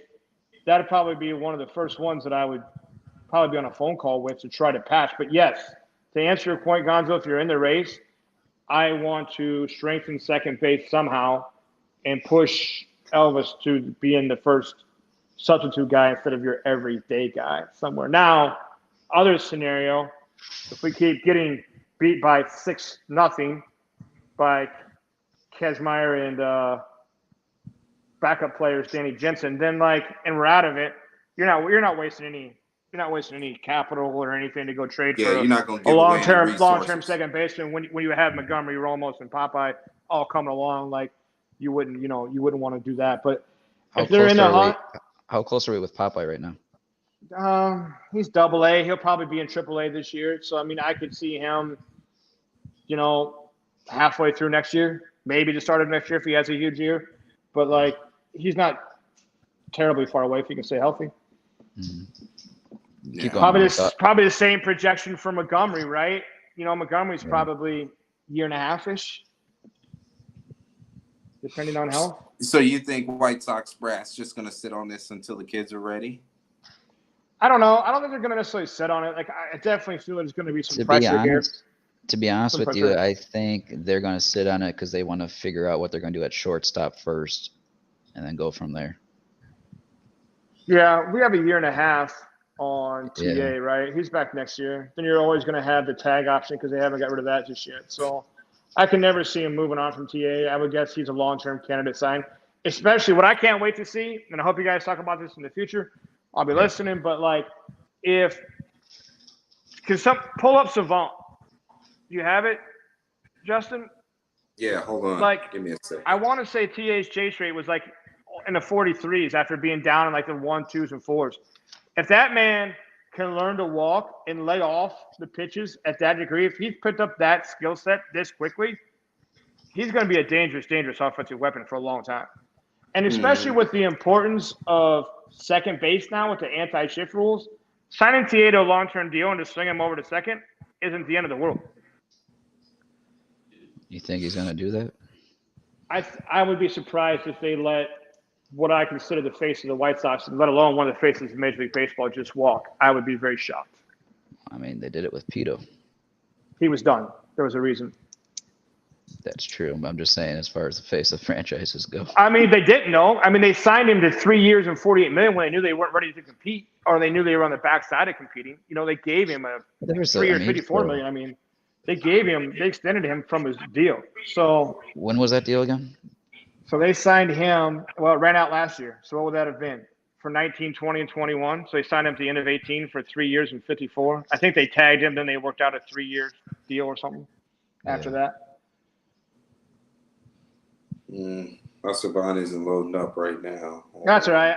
I know for sure that TA was always 1, 4, 7, 8 and chase. And this year, early in the season, he was in the mid-40s. So if he's picked up the ability to lay off of the plate, and something else too, we should explain. We talk about chase. A lot of people don't even know exactly what chase is. There's 4 parts of the plate, right? There's heart, edges, chase, which would be just outside, and there's waist. If he can make pitchers come to TA more on the edge and more on the heart, I mean, he could put up a special season if he can get back healthy. Yeah. I mean, watching the growth of TA is amazing to me because I'm not really too keen on prospects and stuff. And when we drafted TA, I was like, who the fuck is this guy? What is he doing? Yeah. And then he hits his first career home run in Fenway. I was like, oh, that's TA. And then you fast forward up until the point now to where everybody wants Tim Anderson on base percentage to skyrocket. Why? When he's already hitting 300? Don't matter. Yeah, it don't matter. On base percentage is a worthless stat anyway. But the one thing I like to look at is a differential. And you can live with TA only having a 30-point differential on his on-base percentage, his batting average, because his batting average is so high. Now, you wouldn't want him having a 30-point differential if he was hitting 230. But when you're hitting 300 or 310, you're all right. Live with that 30-point differential. But, I mean, if you look at the team, if we're trying to plan, you have Cease, Kopech, and Crochet for 3 to 4 years. You have the outfield's almost set, right? I mean, you have Eloy, Robert, Benintendi, Kolos, Sheets. All those guys are under contract 3 or 4 years. The infield, you have Vaughn there for 3 more years. So, I mean, you kind of have this deal, but they're going to have to push some right buttons somewhere. I just can't believe TA is not going to be a part of it. It feels like he wants to be a part of it. I think he says he wants to be a part of it. I can't see him not working that out, but we'll find out. Tim Anderson is Chicago, the south side of Chicago. And, I would be surprised if they don't sign him to 7 or 8 year contract extension. I'd be shocked. I just don't think he's going to sign here. I think he's going to wait it out. Sign elsewhere. Gonzo, if you're Grandal, if you're Grandal, are you taking that 2-0 fastball right down the heart? Well, at 67 pitches in the 5th, you're down 6. No. Turn on that. There's no chance. No, you turn on that. Oh. Because what are you looking for in that situation? What is he looking for if it's not a fastball in 2-0? I feel like he's trying to get on. Yeah. He's just trying to walk. He's just trying to walk. I think it was 1-0. I think he's turning loose there. I think 6-0. I think he's trying to get on base. But then you just hit into a ground. Oh, man. Eric, I'm frustrated. Yeah, no, I get it. I'm a little behind, but to go back to that discussion. He hit it right on the barrel. I mean, just right at him. Easy, tailor-made double play. If the shift won't get you, the semi-shift will. Yeah. The semi-shift. I think that should be a T-shirt. I got 2 T-shirt ideas for you. That one should be one, and 162 ain't for everybody. That should be another T-shirt you guys should put. Oh yeah, that's definitely. We need to clip that moment. You know what? For everybody on a hoodie. I'm clipping this. Yeah, that's what we need. A 162 ain't for everybody a hoodie. I'm first one ordering that. Making sure you get fat guy sizes for me when you're doing that. Yeah, I got you. I'm gonna tell Asia right now. We got to get on the shipping right now. Yeah. We're gonna put our girls onto it. Asia and Soraya. We'll get on our T-shirt line. Because I've never seen people freak out over 10 games when there's 152 to go. Like White Sox Twitter can. Like, it's quite amazing. And it's like I'm a knee-jerk fan. I'm a homer, so I think the White Sox should go 162-0 every year. Obviously, that don't happen, but when you look at the Texas Rangers, I forgot what year, where they were getting absolutely destroyed up until the trade deadline, and all of a sudden, they win the West. Yeah. So I just think that maybe we do got to calm it down, but I think the problem with most of the fans is we're seeing the same team every day. Nothing changes. It's a lifeless bunch. And also too, I wanted to bring up while we're here. I don't think it's ironic that Eloy, Makata, TA, Lynn, Robert, they've either been hurt or struggled, and all played in a World Baseball Classic. Like, I don't think that's coincidence. Yeah, and when you get these guys playing for their different country, that's a different brand of baseball than what we do in the United States. Somebody hits a 2-run homer, it empties the dugout. People are doing cartwheels around the bases, whereas when you come back to the States, there's a more buttoned up game to play, and maybe we're not cut out for. Maybe our core isn't cut out for that outside of TA, because he represented the United States very well, and I appreciate it. I mean, I did like the question about second base, but I guess it's been a while since I've chatted with any of you. Like, what do you do right now to try to get this team out of the mud? Like, I know what I would do, but why don't you boys go? What would you guys do to get this team out of the mud? Well, you're saying at this very moment, not with TA back. I mean, whatever you want to do, whatever you think it is. I mean, whatever you think you want to have happen. I mean, obviously, like I said, 6 games back. I don't know what the Twins are doing. I'm sure they're winning, so probably going to be 7 games back. But, you're 7 games back with 34, 35 games left. Like, it's a long ways from over.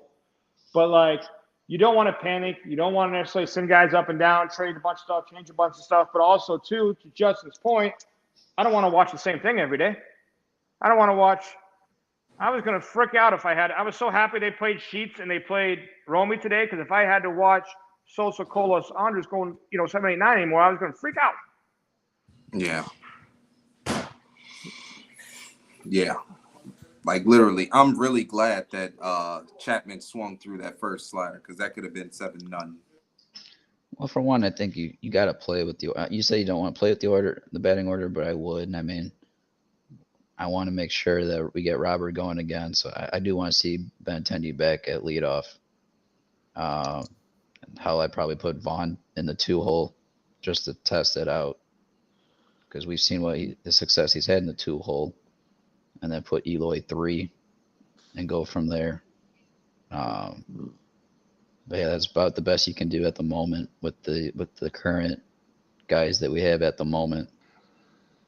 I mean, can't wait. Well, You're thinking you gotta think, TA's too. back next week, you would think, maybe at the end of last week?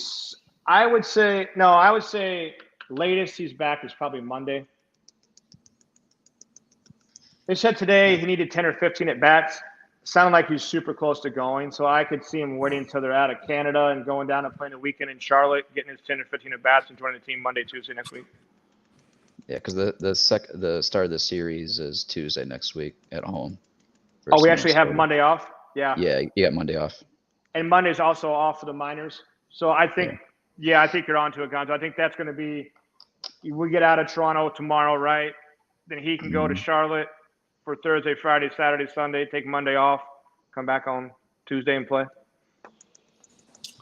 Well, Clevenger got 2 quick outs too in this inning. I mean, like, I don't know if it's gonna mean fucking much, but at least he battled back. I was hoping me coming on the show and me getting back into the spaces and stuff, I was hoping that I could bring some luck, and we're still just shut out, just absolutely shut out. Well, maybe Justin and I being at the game on Thursday will turn the tide a little bit. Yeah. Twinkies. But no, Tampa. Tampa first. And that's gonna be another. It's looking like it's gonna be another Cease McClanahan matchup, which is always. Oh boy. That's always fun to see pitching wise. I want to talk about Cease real quick. Eric, hold on, we're getting to that. We're Okay. gonna get to that. That'll be in our preview. I actually wanted to. Well, first off, Justin, we gotta change your vibe at the game, because they've been getting blown out since you've been there. So Yeah. Wow. No, literally, Eric. Like, it's been non-competitive. You got Blake Sable hitting the ball to the fucking concourse. You got Michael Conforto on one hamstring looking like Barry Bonds. It got really bad when me and King Mac was in house. Literally. So yeah, I mean, I want to right. backpedal. I do want to backpedal because I totally forgot that in this discussion of second base. Like, you got to think about this again. Like, you signed Elvis for 1 year, and you know that you were hoping for your guys to come up and produce, and Rami was on a tear in spring training. The best productive bat you had. And then if you're normally I don't feel bad for Han, but in this case, you thought you had something there in utility guy, and you let Lurie go, and then Rami just collapses. So, and Sosa came up, and he's been a couple of good at bats, but then that's really about it. Just another chase monster, no power. Yeah. Now, to stay on that path though, who do you think is going to be MLB ready? Like, who do you think is going to be the better prospect, Montgomery or Popeye? I'm Popeye 1. I have been for quite some time. I just think that he almost reminds me a little bit of TA. He does have a little chase, but his bat to ball skills are so good, and he's so fast. Like, I think I played about half the year last year and stole like 45 bags or 49 bags down in Charlotte. Like, if you're talking about a second baseman, it's going to have 20, 25 range or power. Like, give me him. You know what I mean? I'll take him. I don't care what he hits. If he steals 25 bags, hits 25 homers, I'll take him. Like, playing second base, that's such a plus. Chet, everybody else listening to this on the podcast coming up here, when we say Popeye, we're talking about Jose Rodriguez. And I'm really high on Jose, not only him, but also Brian Ramos. I know he's another year or two away, but I would actually personally, I would sell high on Montgomery, see what I can get out of him, because I'm definitely hoping that once Jose comes up, I agree with Eric. I'm right with you on that. Between him and Ramos, those are my to go-to guys that I'm really hoping for the best out of. And I was there to see this past spring, in March, I got to see Brian, and his several at bats that he had in that game. I just love the patience. I was fanned out. That's the first time I got to see him in a Sox uniform because I pay much attention to him at all in the minors last year. So seeing that live, I just loved seeing his the patience in the box, and even more so with the patience with his bat through the zone. He's gonna be exciting to come. And his first at bat came against Blake Snell, and he ripped one, and it just went right to the left fielder came in to dive to steal a base hit away from him, but he just ripped it. And that was that I think Blake Snell in that first turn through the rotation, he shut everyone down. So it was good contact that he got off the lefty because Blake was rolling in that game. Yeah. I mean, I'm excited about both. We'll see what happens. The kids they drafted last year, second and third have looked good too, pitching. But I don't know. Like I am sick of watching what we're seeing, and I don't know for sure what the answer is because there's not much help. And I don't. If you can make a move, Montgomery's obviously the most valuable piece. In the minors, the problem is he's not even playing. So I'm sure that's going to scare teams off too. And Eric, I know we have our feelings with Moncada, but it's so heartbreaking because he was on a roll to start the season, and out of nowhere, back spasms or whatever it is, just turns him down from day to day to who knows where he's at on that timetable of his. Well, I think my feelings, we started in the segment about, being a White Sox fan and what makes it different. Like, I know that I watch a game different than some, or players matter different to me than some, because when I look at players, not necessarily their product of their field, it's also their value. Like, Yohan Moncada is a plus player. There's no way around it. Like, he's positive WAR, positive WRC, positive OPS plus. He's all those things all day long. The only thing that, the reason I was worried about keeping Yohan Moncada on his team for this year and next year is the fact that he has $48 million coming in, knowing where we were financially and being strapped and being capped. You almost needed him to be we needed him to be what we saw. I mean, he was 144 WRC plus before he got hurt. We needed him to be that at that price range. It wasn't so much that he's, a bad player, not a positive player. It's just when you're making 10%, more than 10%, you're making almost 15% of the total team payroll. Yeah. I can't have you on the IL. I can't have you putting up 100 WRC pluses.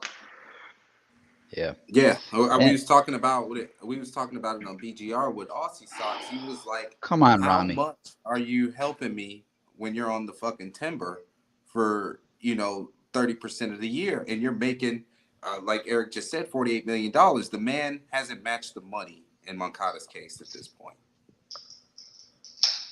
That's my only take of, the reason why I was 100% ready to move on.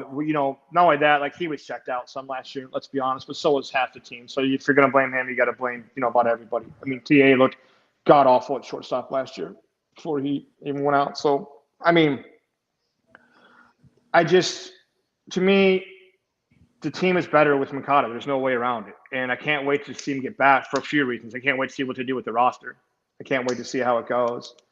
I can't believe that his back went from day to day to now TA's coming back before him. I never would have guessed that when they both went down.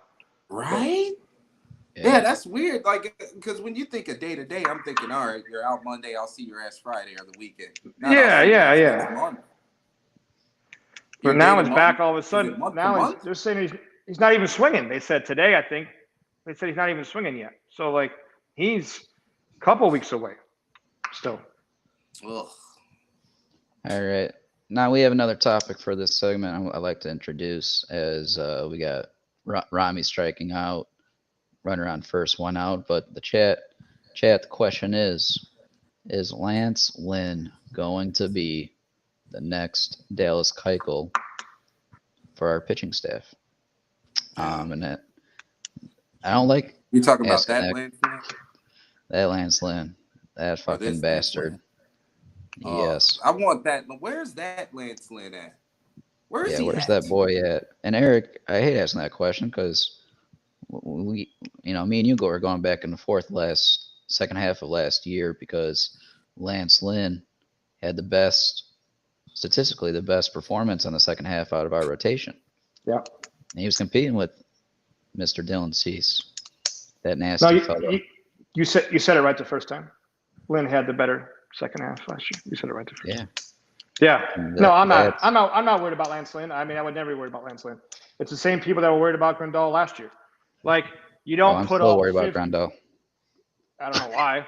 He's got like a 139 WRC plus. He's stinging the ball. Yeah, like, because I he's don't got know a why you. herniated disc, and that's I'm I just don't know why hoping you'd that be doesn't. worried. Like, when guys have 10, 15 years of track record, it's the same people dogging Abreu. And I know it's fun for me because it was the right move financially for the deal. But if you don't think Jose is going to put up a pretty decent year, if he's not going to be a positive player, of course he's going to be. You don't go from that to the cliff that fast, or whatever. You just don't. So I'm not worried about Lynn. Not only would I suspect Lynn to be good the second half, I'll go as far as to say the White Sox will probably pick up his option for next year.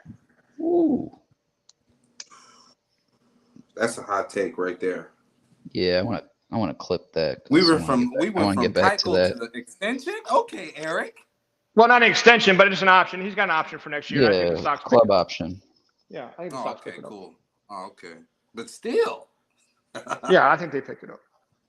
We're gonna get to that because first of all, Lance.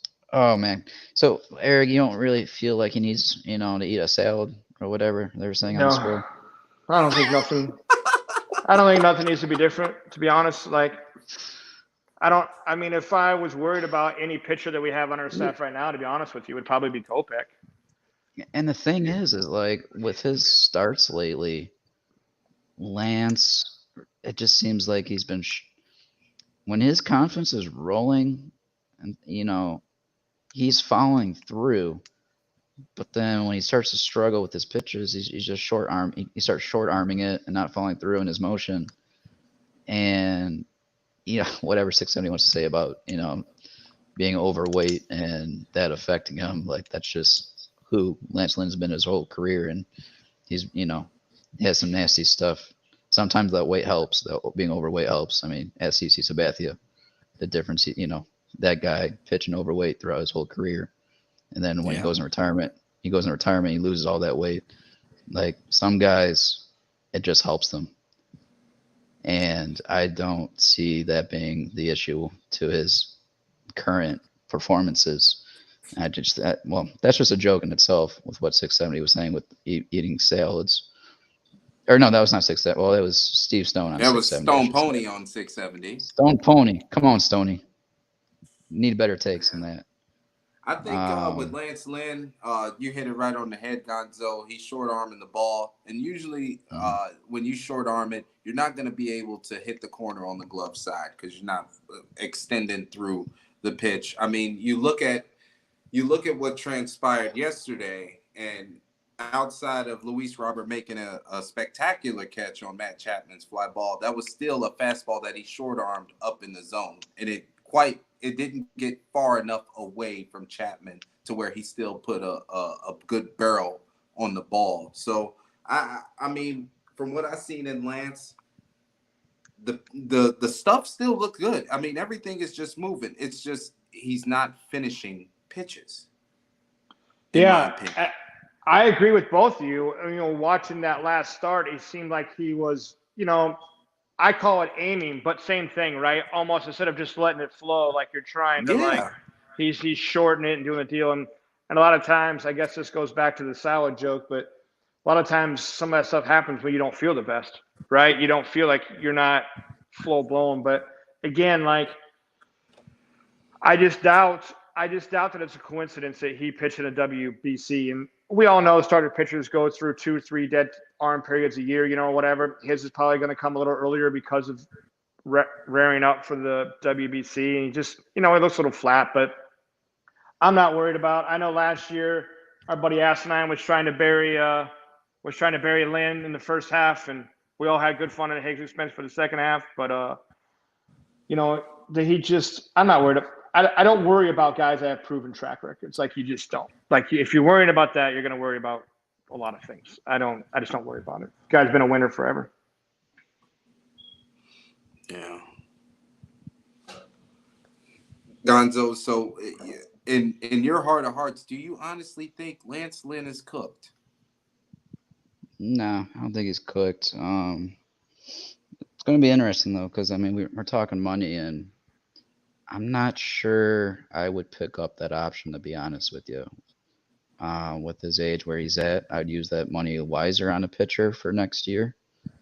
I'd have to, again, we're going to get into that in May though. Start looking at free agency, what's out there to be signed in the offseason, and trade candidates too. But I want to take that away from the guy himself, because as far as I'm concerned, when you're the last 3 out of 4 years you're in Cy Young voting, you're doing your due dividends. And unfortunately, he's off to a rough month. Well, guess what? He was off to a rough month when he came back from his injury last year too, in June and through July, and he bounced back August and then the rest of the year. So as far as I see it at this current moment, I feel like Lance will get back into it here as we get into May, and he'll start cooking, especially when the temperatures start warming up and he's got more control on that cutter and everything else he has in his arsenal. I'm not really too worried about Lance Lynn. And hey, you're going to have these performances to start the year. It is what it is. He's not at Dallas Keuchel status yet. Maybe in a year or two. Who knows? I hate you, Justin. I hate you. You mentioned the man's name, and now he's got 2 home runs tonight. You had to mention Danny Jansen's name. Yeah. Hey. Now he's got 2 home runs. Yeah. Can we all just? They brought in Tanner Banks for since he's on his way back to Charlotte for one more deal. Did a great job here. 1 pitch, That's 1 the home. swan song right there. This is it. Have fun back in Charlotte. Hope you enjoy the bus rides. Let me know how I can get you there. Have a great time. Have a great time. God. 100 Hey, games. Dude, I don't see the White Sox losing 100 games. Jason Spencer, you're out of your fucking mind. Well, to be honest with you, Eric, if Banks is leaving, I can't wait for TA coming back, because Rami needs to go too. Because, oh man, that was so struck. That was that 0-2 strikeout he hit. Oh my god.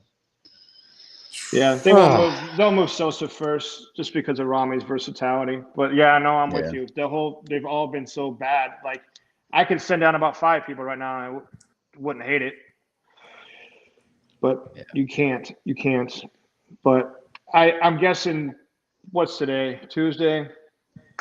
So they'll probably announce when's Gio slated for, Friday? Gio is Friday, yeah. Yeah, so they'll probably announce him back Wednesday or Thursday. It'll be Tanner Banks, I'm guessing, back down. But let's actually roll back to I timestamp Lynn picking up that option for $18 million next year. I just starting pitching costs so much in free agency. It's one of the most expensive things there possibly is. And you saw, we paid $12 million to Clevenger coming off not a very good year, just for 1 year and no value. So any starting pitcher out there pretty much is getting almost a king's ransom if you can throw, 150 plus innings. Where the White Sox are and what the White Sox are trying to do, and the fact that you probably won't have Lucas. I'm guessing they probably tag Lucas, or the chance they tag Lucas. But he's leaving. I don't think you can open two holes in your rotation like that and try to fill them when starting pitching is so expensive. All right. So let's hold up. Okay, go ahead.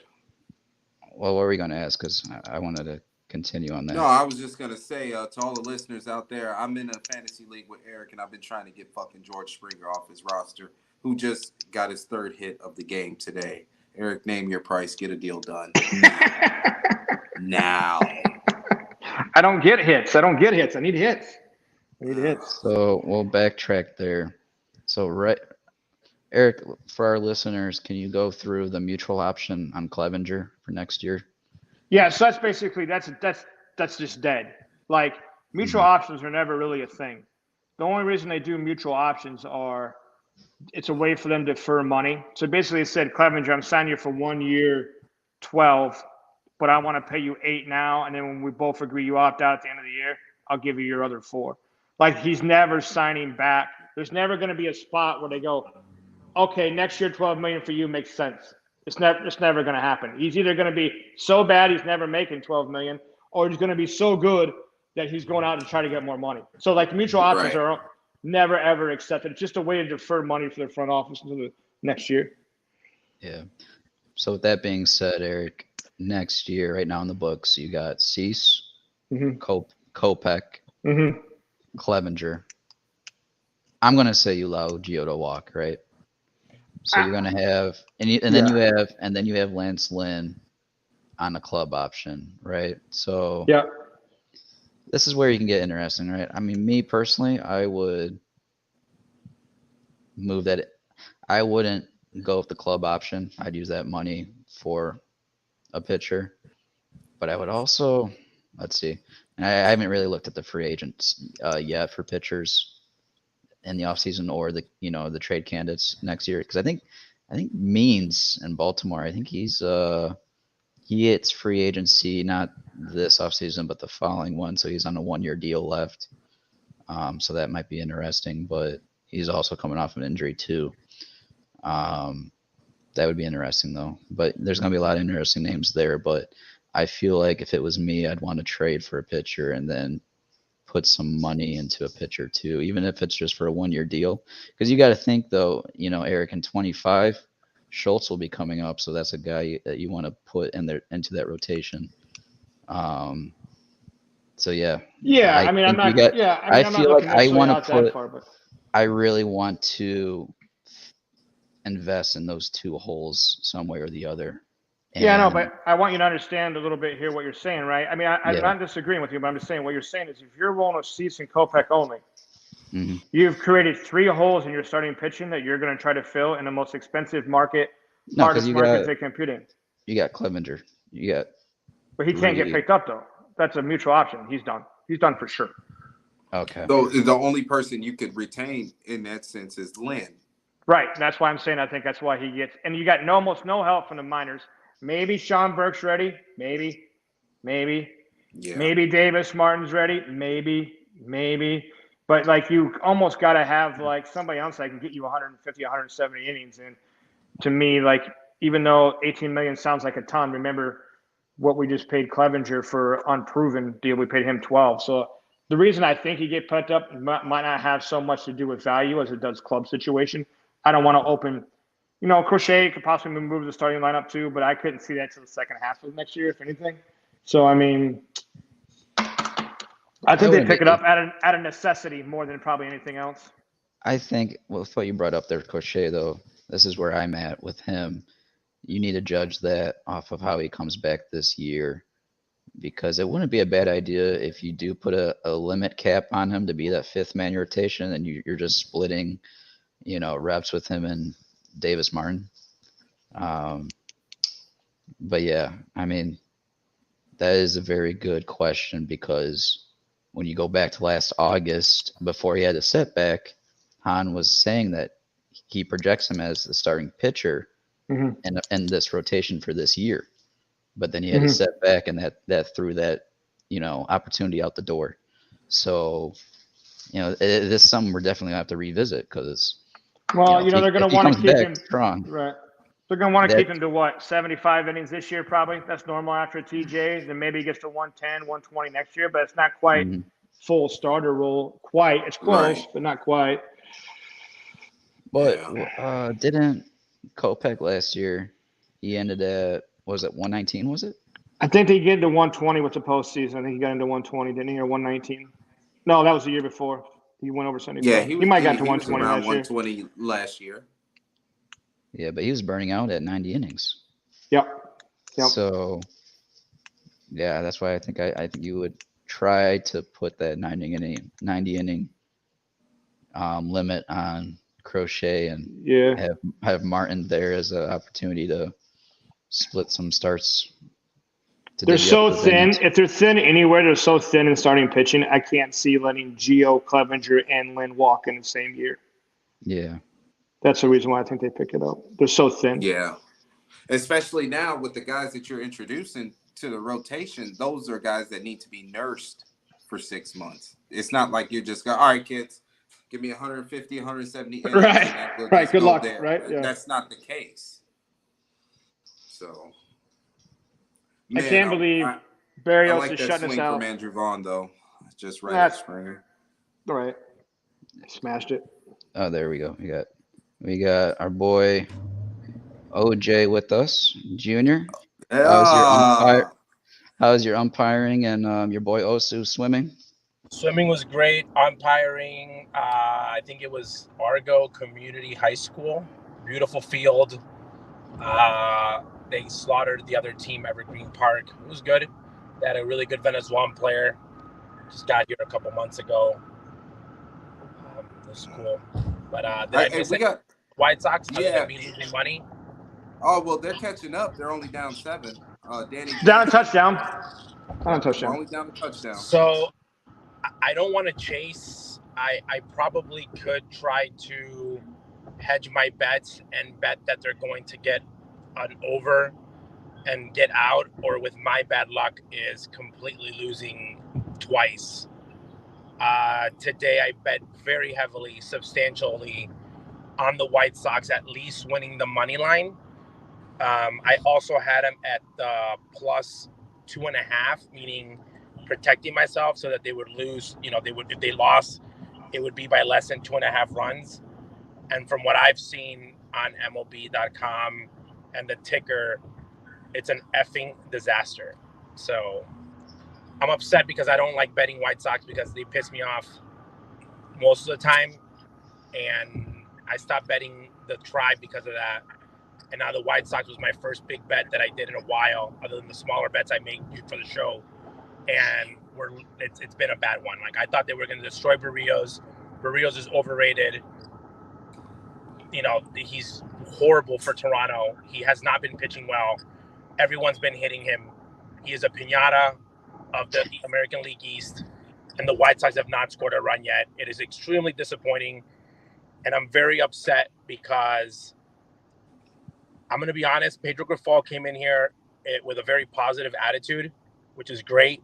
I feel bad for him because my father would have been in the same situation and probably would have been stroking out as a White Sox manager right now. Man, things got to change, man. You got Lynn, who does a great interview on Foul Territory. Basically throws himself under the bus. Says a lot of really good comments, though, about the future. I know people don't want to listen about the future, but about they're doing things differently, and you see a hope of light. And yes, last night I posted the 2008, and people get it wrong. I didn't post 2008 because it was Ozzie Guillen. I posted 2008 because if Pedro Grifol snaps and just gets on these guys, maybe they wake up. Okay. And in 2008, they won 16-9 after that crazy debacle that Ozzie had. And it worked. They kept playing better baseball, and it was a weak division back then, and they won in 163 games, but they made it interesting. And if it was a fluke, if it was luck, who knows? Rick Hahn's kid flipped a coin for home field advantage. Okay, most people, I don't even if they knew that. It's like the kid flipped it, they got home field advantage. Probably one of the greatest things that the Hahn family's done for White Sox was that coin flip, which was awesome. But it wasn't because it was Ozzie. It could be any manager. And I think Pedro Grifol, and there's coaches in that staff that could do that. That's why I posted that. It wasn't a post because I think Ozzie would have been a savior. Now, no, it's a post because these guys need to do something different. They need to wake up. They need to change it up. They need to do something. And I don't see a sense of urgency. And when there's no sense of urgency, that means they're going to trade. And I still think that the season is salvable. Ford cannot hit. They're not playing well. Minnesota's playing the best baseball they're probably going to play all year. So the division is not – it's there for the grabbing. The Tigers are horrible. They're just playing really good right now. So the fact that they can't get it together for a span of 10 days, and then you have the voice of the White Sox go out there and fat shame probably the only guy that's being 100% honest in better because they don't like – Steve Stone, and that's the excuse, and Steve provides something powerful for the team. But then you have Kenny go on today, and again, I know Kenny does not like losing. That's just built in his DNA. But he says that they're being accountable, and for the people that watch the Sox, it's like, how are you being accountable? Like, what has happened for them? Yeah. So it's like the message is like, yeah, everything's fine. So that's my little rant because I was really upset about that. That right now they just came out and said I would have been fine with Kenny saying we suck. We need to do something to see life. I would have been way better with that than them saying, well, we suck, but we are working hard. I wasn't a big fan of that. You know, Junior, Eric is with us from Ray's Juke Joint. He asked us a question of what would you do right now for change? What's the very first thing you're doing to turn this tide right now? I would snap. I would send Pantera down to the minor leagues. I would do something drastic like that. I think Pantera has never been reprimanded, sent down, pulled aside, nothing. Like he's a rookie. He's been in the big leagues for 2 years in a COVID season. Like he has never played more than 100 games in the big leagues. When Moncada comes back, and that's my boy, if Berger makes this team better at third base, you tell Moncada, grab your smaller glove, get to second base, and shut up. And that's it. This is these guys' job. Like, this is what they do for a living. You gotta stop worrying about players' feelings. And if you're gonna hit fourth, if you're gonna hit fifth, if you're gonna play second, if Grifol makes a lineup and you're catching that day, hope that you don't get hurt. That's what this team needs. Like, they babysit everyone. They babysit the situations. Right now, the bullpen's getting babysat because, oh, well, Crochet's hurt. And, oh, a guy's fighting cancer. Yes, he's fighting for his life. Thank God the guy is cancer-free. You should be like, dude, we need to be better for Liam. Like, they're expecting Liam to come back from freaking surviving cancer and saving all of them. Like, grow up. They need to step up. And the staff that's in place, I think, that can do that. And that's what I want from accountability. Like, they need to wake each other up. They need to fight somebody, another team, themselves, call each other out. This big kumbaya. That's what I was going to say. Like, just being somebody and just get the benches out, right? Just call it on purpose. Somebody. Just like, right. Just drill somebody. Like, when you're struggling and drill Byron Buxton or Jose Ramirez right in the middle of the back one time and get everybody out of the dugout. Like, drill somebody drill Vladdy. Don't hurt him. Drill him. Wake up. Like, do something. Like, there's something going on, okay, that this team needs to wrap around, where they need to wake up. And that rallying cry can be a team fight. I know people think, oh, well, that's old school. Again, they need something to wake up, because they think they're going to wake up and say, well, if we get more walks, we're going to score more runs. Wow, thank you, Captain Obvious. They need to find a way to win games. So I need to see change, okay? If that's Berger playing third base when Moncada gets back, if that's Berger playing first base and freaking benching Vaughn because he's not playing well, like, I would literally run this right now like a college team. No one has a job guaranteed.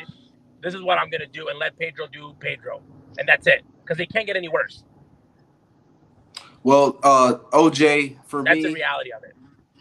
Yeah, for me, it has gotten worse. I still haven't won any pick that clicks against you guys. But before we get to that, we're going to tee up White Sox Daily, because I love looking towards the future, because watching this product in the present tense is fucking depressing. So without further ado, here's Southside Daily, people.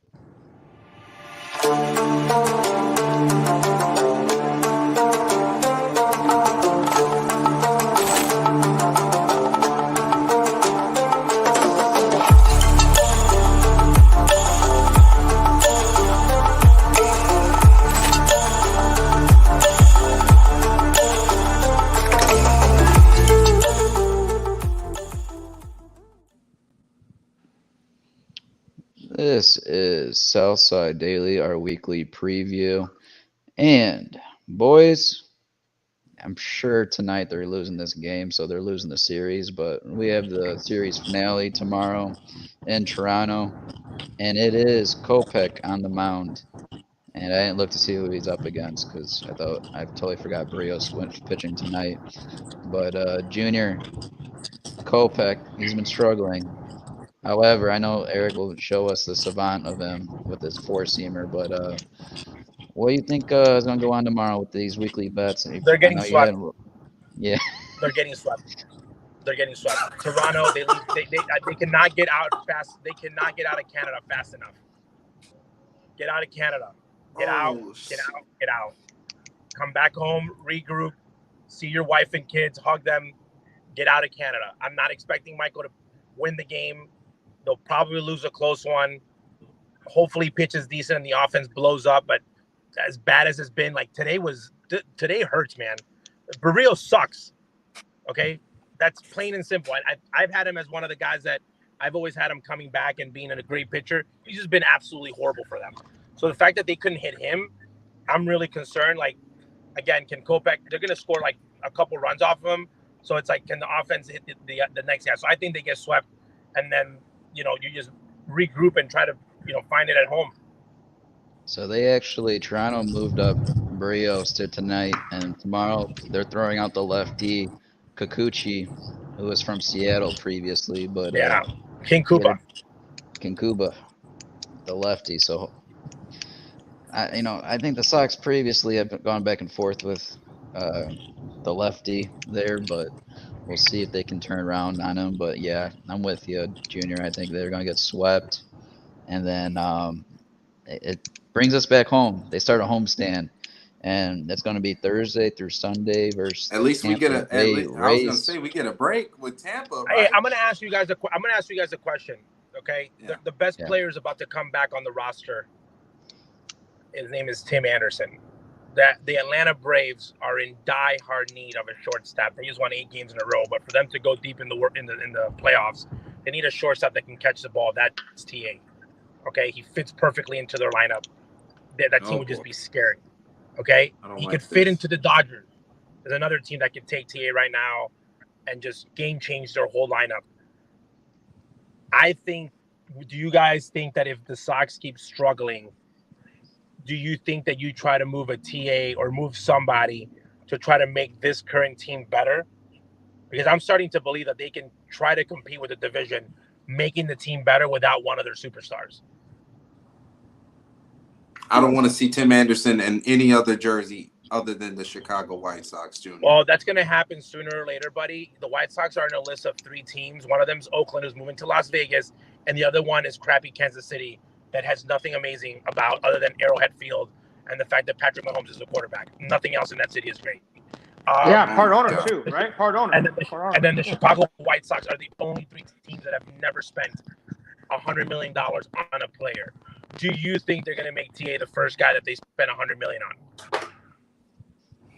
I personally don't, but we actually, Junior, we were starting this conversation earlier, so I guess we have to come to an agreement. When would you consider waving that white flag?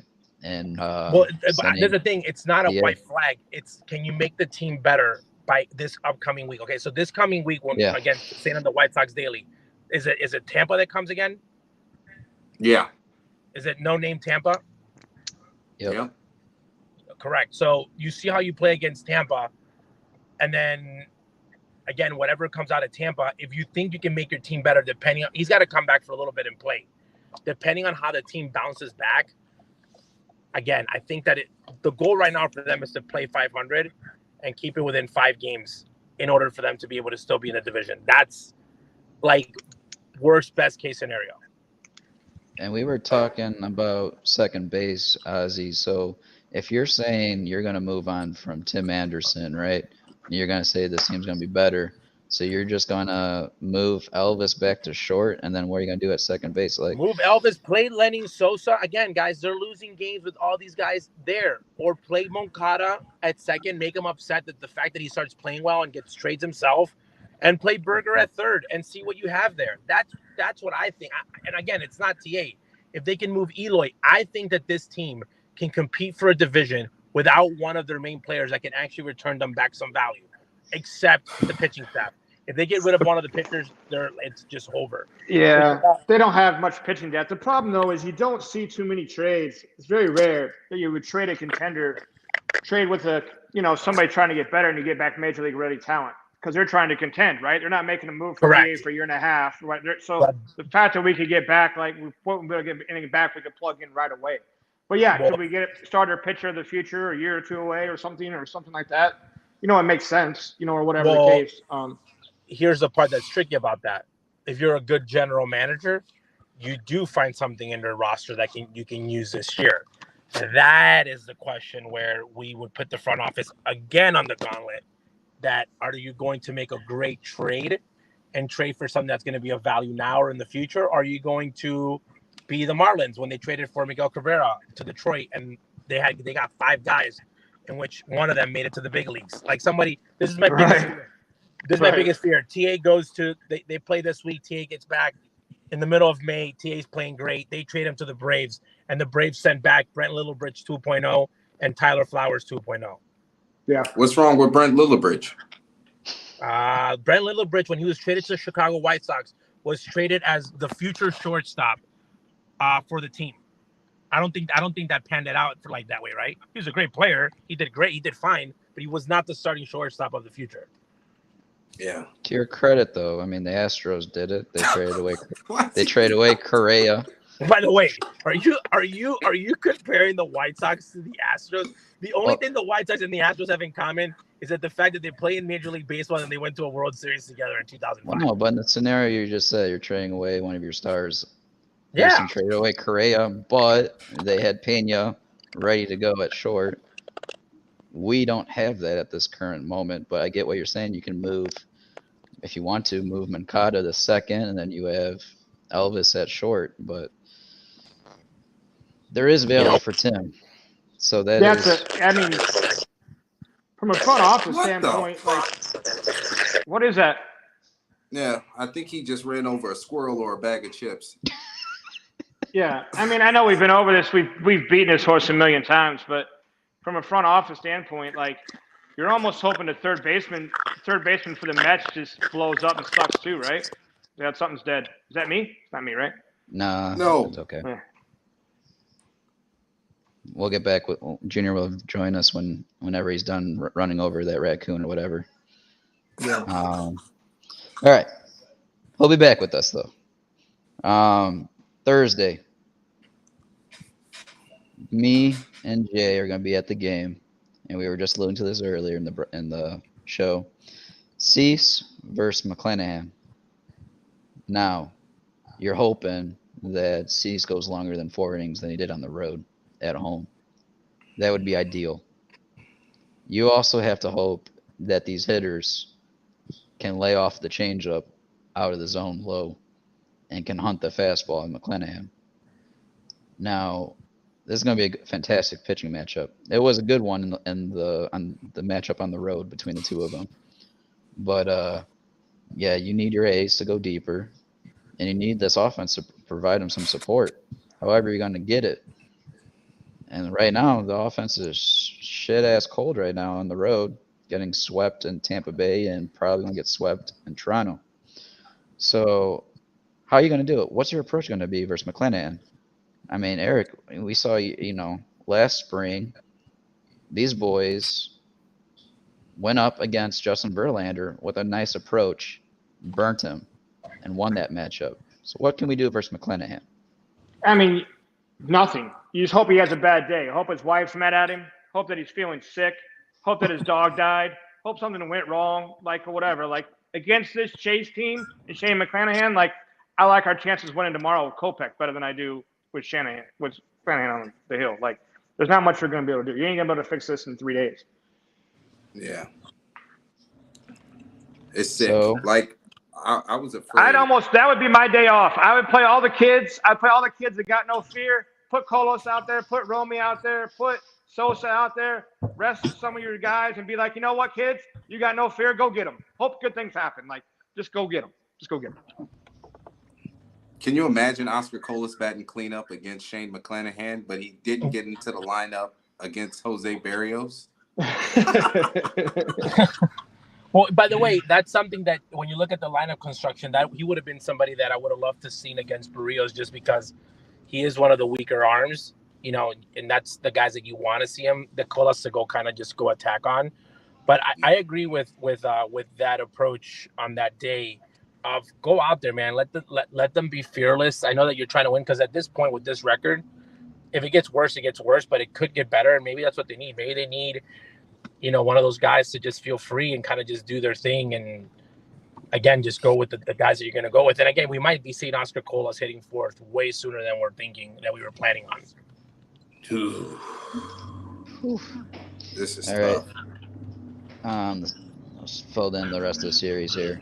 Everything's going to be projected pitchers for Tampa Bay because they haven't posted anything yet. But Cease McClanahan likely. Friday is going to be Gio versus Eflin again.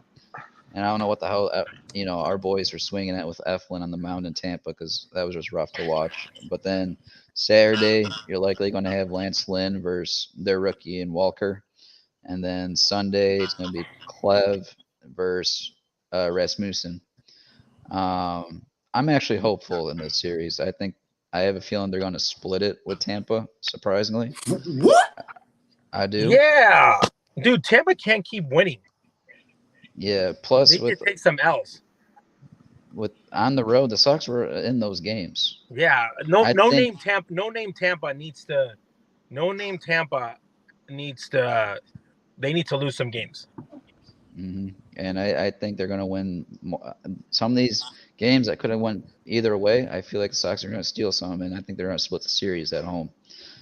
Now, I would love it if they won the series, you know, go 3-1, try to get back into it. But are they going to win a series? So you're saying that this is a series that they win, the first one? nah, I thought in Tampa, I didn't have him win the series, but I thought Pedro Grifol, his whole family being there from Miami, they probably all drove up on that turnpike, Alligator Alley. They all came there, probably left like 45 tickets.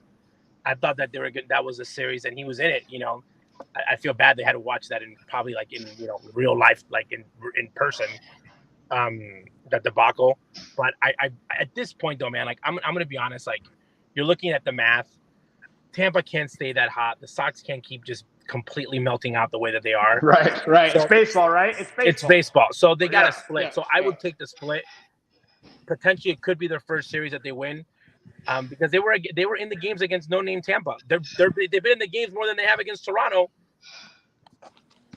Yeah, like I talked about it earlier in the show with the boys. Like we're not getting our ass whooped outside of today. We're just finding ways to lose the game. Like I don't. To be honest with you, I agree with you, Gonzo. I don't see Tampa coming into the rate and whooping our ass. But then again, I don't know. Ronaldo. Ronaldo can't close against them. Going to win a game. Ronaldo can't close against them. That's the number one thing they got to do. They got to go with Graveman. They can't let them see Ronaldo. If Ronaldo closes a game against Tampa, he's going to blow it. They got his number. I'm not. He can close against anybody else, not Tampa. Yeah, Dustin Robinson or anybody, Graveman, freaking whoever, just not like bring Lopez in the fifth or anytime else. I just think that the more that I look at it, it's just a really bad matchup. I feel like they felt comfortable against them or something. So again, some teams have that. I think he's the only guy that could have been on the mound in that game that was gonna blow it for the Sox because they just felt really comfortable with him. And I think in this series, if they have that lead, they can't repeat the same strategy. They probably go to Graveman. Just give them a different look. You know, we talked about fighting, blowing up, tipping over tables, doing something either. You know, what else could possibly help would be if one of these pitchers would just go ahead and shove. Like, give me 8 innings of shutout ball out of Cease or 7 innings of shutout ball out of Kopech. Give me something. Win a 1-0 game against McClanahan. Do something. Like, you know, that's another way that could spark plug this team is win one you're not supposed to win. Go steal one somewhere. And that's upsetting because the game against Toronto, you have probably one of the best plays, probably going to be one of the better plays of the year for the Sox in the home run that Pantera steals. And that's the momentum you got to capture. And I feel like for some reason these guys capture it and then like they let it go and they have to figure out a way on like how to do it consistently. Like you can't have the series against Tampa. Like they pan to the camera and they all would be jumping up and down. And then like 2 innings later, they look like somebody just beat their dog in front of them. And they can't have that. So in these series, like when they have the lead, I don't know if it's like the Elvis Andrews of the world. Like they need to like figure out like keep the guys calm because again, there are a lot of younger guys which they shouldn't be feeling fear. And I don't think Grifol's managing like making them feel like if they make an error, they're gonna be reprimanded. So I think that they need to figure out like, okay, we're gonna get wins and not pressure. I'm gonna be honest with you. The whole philosophy against Tampa, I think Tampa looked way better because they were literally swinging at everything. They looked like Ozzie Guillen. Every single batter was Ozzie Guillen up there in the 1990s. Just like, I'm going to string at first pitch everyone. And I don't think there was a strategy. And if there was, they weren't implementing it. And I feel like if they come to Chicago with a different game plan, and Lance Lynn just said that they have all this new way of preparing for the game and blah, blah, blah, blah, blah. Well, they're probably going to get that homework. Give it a better look. Give it a different approach. You know, put those, don't chase. And maybe if they stop pressuring, they'll be able to. And again, I completely agree. Somebody has to shove. Cease has not been perfect, but someone needs to step up. Cease, Giolito, and that it frustrates me because you got Steve Stone and Benetti, for example. Lance Lynn is pitching a great game. I'm like, Lance Lynn's at 87 pitches in the 4th inning. How is that a great game? Right. That's not a great game. A great game is what the game Giolito pitched that had a no-hitter to like the Yeah. 7th. That's a great game. That's like a game that you're like. Well, the how many momentum stuff you're talking about too, like, man, I think it was the first game. We got Tampa. Danny Jansen out. In Tampa, whichever one where Kopech gave up like the 4 runs in the 1st inning, they're down and 4 they came nothing. back. And we're like, we're beat. And all of a sudden it's tied and we're ahead. And I'm like, and Kopech went ahead and gave 5 innings. I think he got through 5 after giving up 4 runs in the 1st. You're like, you're up by 3 runs and then you blow it. And it's just like, oh, man. Hey, does Grifol get kicked out before this series ends? Like before this weekend? Yes. Tomorrow. He needs to get kicked out, by the way. So, like, Yeah. they just – I know you're driving. It looks like you're in your car. You can't see, but he was just – the umpire was just waving him off from the dugout. He was cheering from the dugout. But again, so, like, people it looks don't like get this. But tomorrow. people don't get this. When you're a manager, an ejection for you, sometimes it's because you don't agree with somebody. Sometimes it's like, I got to – like, I've heard it. I got to do something. Like, I need to wake them up. Yeah. I need to spark something. I need to go protect a player. Okay? Yeah, it's like getting a technical in basketball, right? Correct. Sometimes you can spark a team. So I'm surprised he hasn't snapped. And again, I know that he's a great communicator and he might not want to do it to the media, but he's got to snap at someone. I'm surprised he didn't do it in Tampa. There was a couple calls there. I forget the home run. I think it was the Giolito game. He had the guy struck out, and then like 2 batters later, there was a walk, and then the next guy hit a home run. That was Cease. It was Cease. I think it's Cease, and I think Vladdy got him or something. After it was like a borderline pitch, and I'm Yeah. like, Grifol should have lost. Like, he should have just went off because that umpire caused that inning for the Sox. So I'm hoping that he snaps. Again, it's. I'm gonna be honest. Would you guys rather struggle now and then have a really good summer and battle in September and be in it and kind of go for it, or be leading all the way in, have a great April, go into having a great summer, and then having a complete meltdown in September? Yeah, I would rather struggle now because in 2011, I seen that happen with the Red Sox. It's happened more. It's happened with the White Sox. It happened with a lot of White Sox teams. The White Sox in 2012 can't hold the lead, completely meltdown. In 2000, in the year of the COVID season, they about missed the playoffs. They about went from best record to missing the expanded playoffs in the COVID year. It was bad. No, that's what I mean. So I think, and when people, again, I don't want to compare this team to the 2005 White Sox, but when you look at the 05 White, like, you're going to lose games. Like, you're not going to win 140 games. And the only team that ever did it, they lost in the first round of the playoffs, the Seattle Mariners. So you're only going to win a certain amount of games. So the White Sox not winning in September kind of saved games to be won, which was 11 of them in the World Series. So they held, but they played well enough to get in. So I necessarily, like, if the month of April ends up being your worst month and you can replicate 2008, if you can replicate 2011, because people always remember that Ozzie left in 2011, but the White Sox were completely out of it in May, and then they got hot, and then they lost it in September with like a month left, like a little less than a month left, but they were in it. They came back from a horrible start to the season. So it's been done before where they can get really hot in May, really hot in June, and really come back and get back into like a postseason hunt. That's where I think that I'd rather lose now if I was them than completely lose it in September. Yeah, we came up with a good T-shirt idea earlier in the show, that 162 ain't for everybody. And I think you guys are going to brand that, and I'm going to buy the first one when you guys put it out, because people panic a little too easy. People panic a little too easy.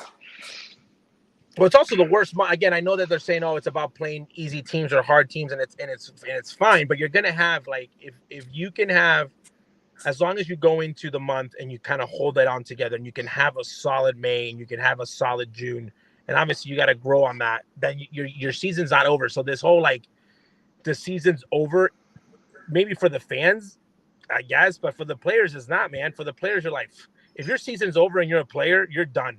You might as well just go get hurt. Because that's a lot of days going into the ballpark. Just like if you're having a great year, okay, you can ride on just April. Remember Jermaine Mercedes, the Germinator, Yeah. the MVP? He had the greatest month ever of the history of any team, and then he couldn't hit a ball out of the infield the next month. Do you think he'd rather be himself or be TA? So like we're gonna see guys come back, and I really don't think that this roster is a 100 losing scene. I don't think that they're a 100 losing game roster. They're still on pace. I had them at 81, 82 wins, 83, and I still thought they could compete for the division with that crappy of a record because the division is just horrible. It's actually worse than I thought it was. So I think that they're still like I still think that there's a chance for them to make a run in the season. I really do. Yeah, I think we pretty much all concurred earlier in the deal. Yeah, this series here with coming up, Randy. Right now he's 353, 5 home runs, 24 ribbies. Got to play situational baseball with that guy when he's at the plate. Is there anything that's sticking out with that series in particular that you guys want to quickly talk about at all? I don't think any of the matchups are, besides Thursday, is that crazy. Well, I wanted to just go back to Dylan Cease for a second. His last couple starts, his fucking command was gone. Like he was laboring through starts. Now the stuff was still good. Like the ball was still bouncing out of his hand. But it seemed like there was no purpose to the pitch. Like you wasn't setting batters up. You was just trying to get the ball over the plate. If we're going to get back into this race, he needs to get back locked in. That same Dylan Cease that I seen in Houston is the same Dylan Cease I need to see against Tampa Bay. Not once, but now it's going to be twice. This is a good test to match up for McClanahan. Round 2, Thursday, with me and Gonzo in house for Dylan Cease to get back on track because I'm a little concerned right now as a stan. I'm not really that concerned as a stan because you look back at last year, Cease didn't figure out his stuff, specifically that grip on that curveball, or not the curveball, sorry, the slider. He didn't find that until that Cubs game late in May. And he's already began off a better year this year than last year. So I really do feel like not only for Lance Lynn, but when these temperatures start warming up, these guys are going to start to figure it out and start rolling. And but to go on what you said, though, Jay, yes, he needs to get back putting that focus on his pitches that he did. And that's because we saw two things in that start that I always like to bring up in Houston, and that was one, you don't walk anybody. Two, that pitch efficiency with his pitch counts. He ended at, I think it was 86 pitches there going into that 7th.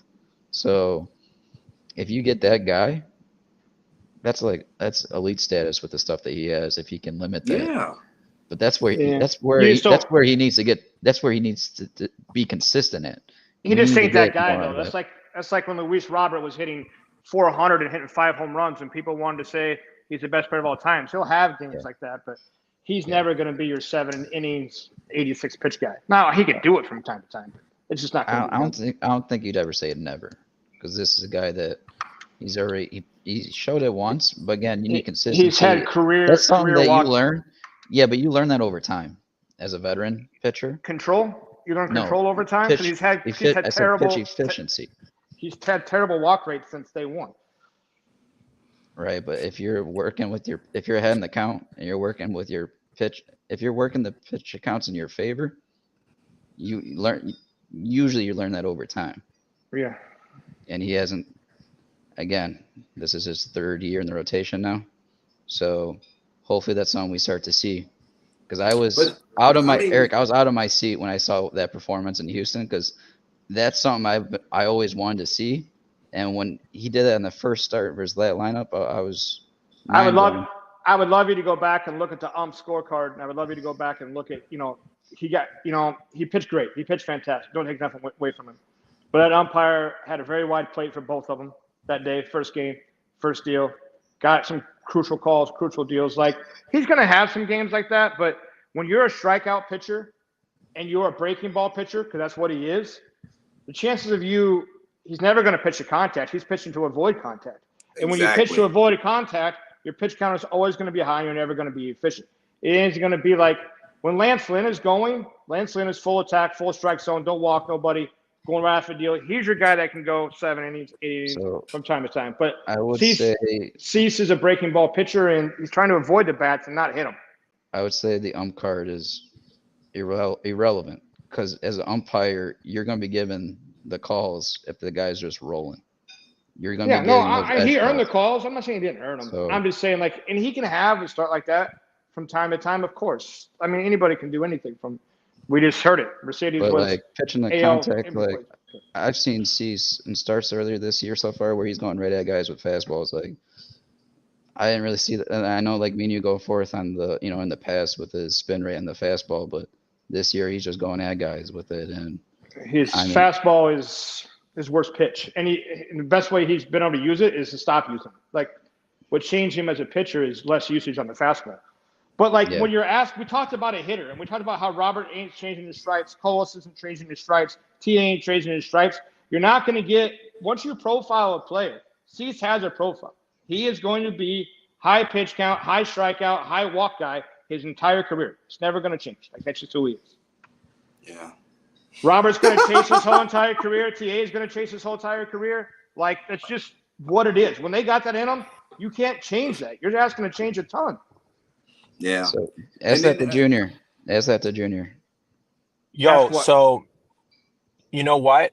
I think I came in at a perfect time for that comment because I heard them talking about guys that chase. Yeah. What do you think? What do you think, Luis Robert? Why he has so much talent? It's because he's been chasing his whole life. Yeah. What do you think Tim Anderson has been great at what he does? Is because you can't take away a hitter's natural instinct. You're gonna Can't. make him worse. You know who chases? Go look at Jose Ramirez's numbers. Jose Yeah. Ramirez drives in 150 runs, but when they're struggling, he'll pop up to first base with runner on second base. He'll chase some stuff out of the times that you're like, go look at highlights of guys with worse strikeouts. Sometimes he swings and the ball hits him, like after the fact that the swing happened. That happens. So for them to think that they're going to mold these guys, and again, that's where roster construction happens. This week for this series, again, before the daily happens, I really want to see one change. If they get on base, steal a base. Alejandro Kirk was behind the plate these last couple of days. He is the worst catcher in Major League Baseball. We stole bases off Maldonado. Like, why did they stop running? Who told them to stop running? Is it the front office? The players don't want to run? I'm like, they need to be good at what they're good. They can't build a team and say, we're going to build like the 2005 White Sox, or we're going to build like Andrew Vaughn has to be a Brave. No, Andrew Vaughn has to be the best Andrew Vaughn possible. Moncada needs to be the best Moncada possible. So that's what they need to do. They got to stop pretending like, oh, well, like when TA comes back, he's got to be TA. Like he's going to be aggressive at the plate. He's going to put the ball in play. If you make a mistake early in the count, he's going to make you pay. They need to go do that. I love the analytics, but when you try to start molding guys into everybody being the same, good luck. That Yeah, you very can't, rarely right? works. You can't. No. And not only that, players can be successful chasing. TA, Robert at times, Devers, another one, Jose Ramirez. Like some of those guys have some of the worst chase rates around, but they're still successful. It doesn't mean it's not a one-size-fit-all deal. And to his point, you can't tell somebody like TA or Robert, okay, you're not going to chase anymore. They grew up chasing. That they're going to chase. They were successful chasing. Yeah, well, their bat-to-ball skills are good enough. They can chase. Their bat-to-ball skills are good enough. They can chase. Look at Vladimir Guerrero Sr. Actually, he basically a hitter that didn't have a fucking strike zone. And he's what? Is he a Hall of Famer yet, or are we still waiting? No, it's. I think we need. I think since everybody was so excited about the season and Pedro, and again, I've joked about it. I think I have so much fun with the quotes. We're gonna kick your ass every single day because it's like if like Dusty Baker, like the Houston Astros came into the White Sox and they say that, you're like, hey, this guy was kicking people's asses last year. He gets it. You're in Kansas City, dude. You're getting your ass kicked most of the time. So you've never kicked anyone's ass like as a manager. So, but I was like, hey, he's being positive. Like, this is awesome. Like, you know, he's being so I have fun with it. Like, we're going to kick your ass, but not twice in a row. Like, those days are going to be gone. Like, he is going to win a series. He is going to win 2 games in a row. This team's not going to lose 100 games. So I think that this Tampa series could be one that they could split. If they take it away, they can take it away.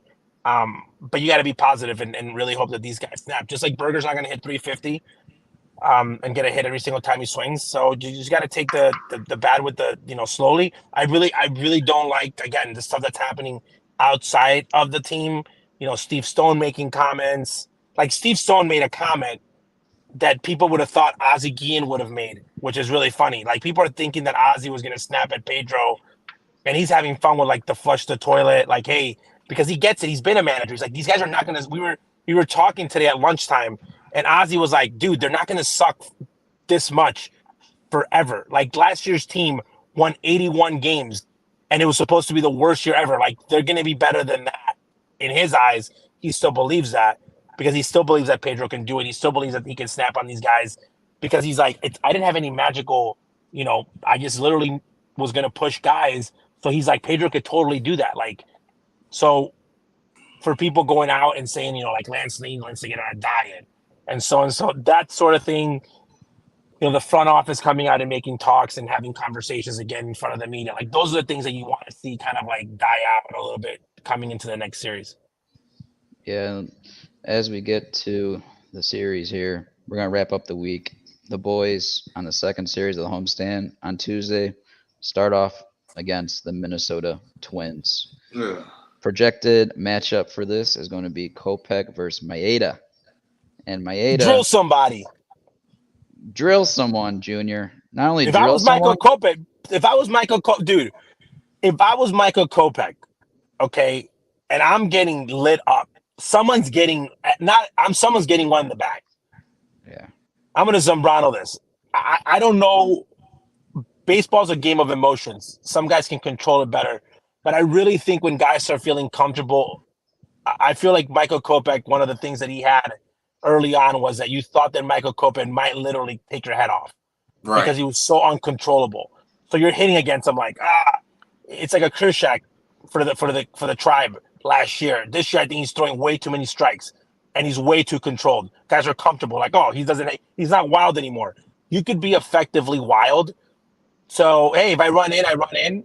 It is what it is. I really think that he needs that game against Minnesota as a Michael Kopech opening day. Like, he needs to have a good outing against him. He needs to prove that he's a big boy.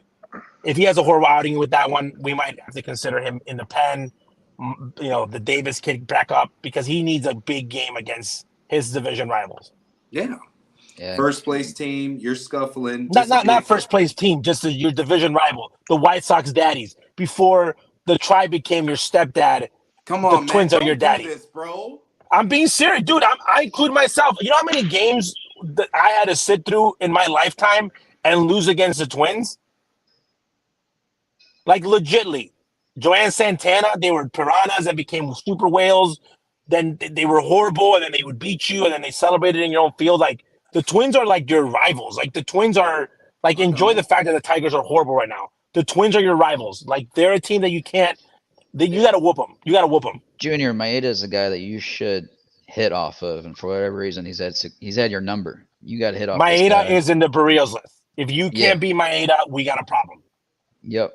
And Joey Gallo right now batting .243, 6 home runs, 12 ribbies. Joey Gallo can't go deep. Joey Gallo's got to start getting outs again. Yep. Exactly. So me, 100%. I have them winning this game on Tuesday to begin the series versus them, and I have them splitting the week 3-3 with these 6 games going into this week. That's how they need it. to win that game. Yeah. They need to win the game against the Twins. They can't go against the Twins, and if you mess around with against Tampa, they're in a different division. Like, there's no, like, maybe you didn't get hyped up to play. It's Tropicana Field. It's Tampa. They got ugly uniforms. There's nobody on that roster with a name except Randy Rosarena. Like, it's a no-name team. They're good. Yep. Again, I cannot. It's like if the Yankees played the Red Sox, you got to get pumped up to play the Twins. I don't care if they're 100 games above 500, 100 games under 500. You play the Twins, you know what that means. And they cannot go in like, you can't go in like, oh, well, it's another series. It's not another series. They don't like us. We don't like them. They suck. Everything in Minnesota sucks. You got to beat them. Yeah. Okay. And with that, we're going to go to our weekly picks to click. I'm tired of this fucking. Who won this week, by the way? Don't worry about it. Did I win?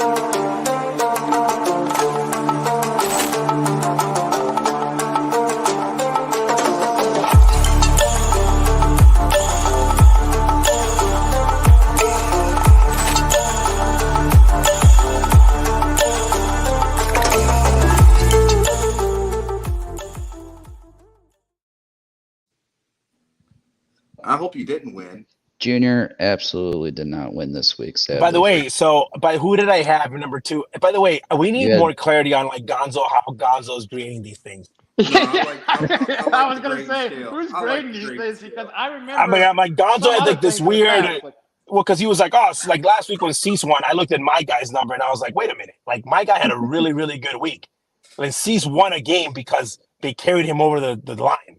Wasn't like he carried anybody over.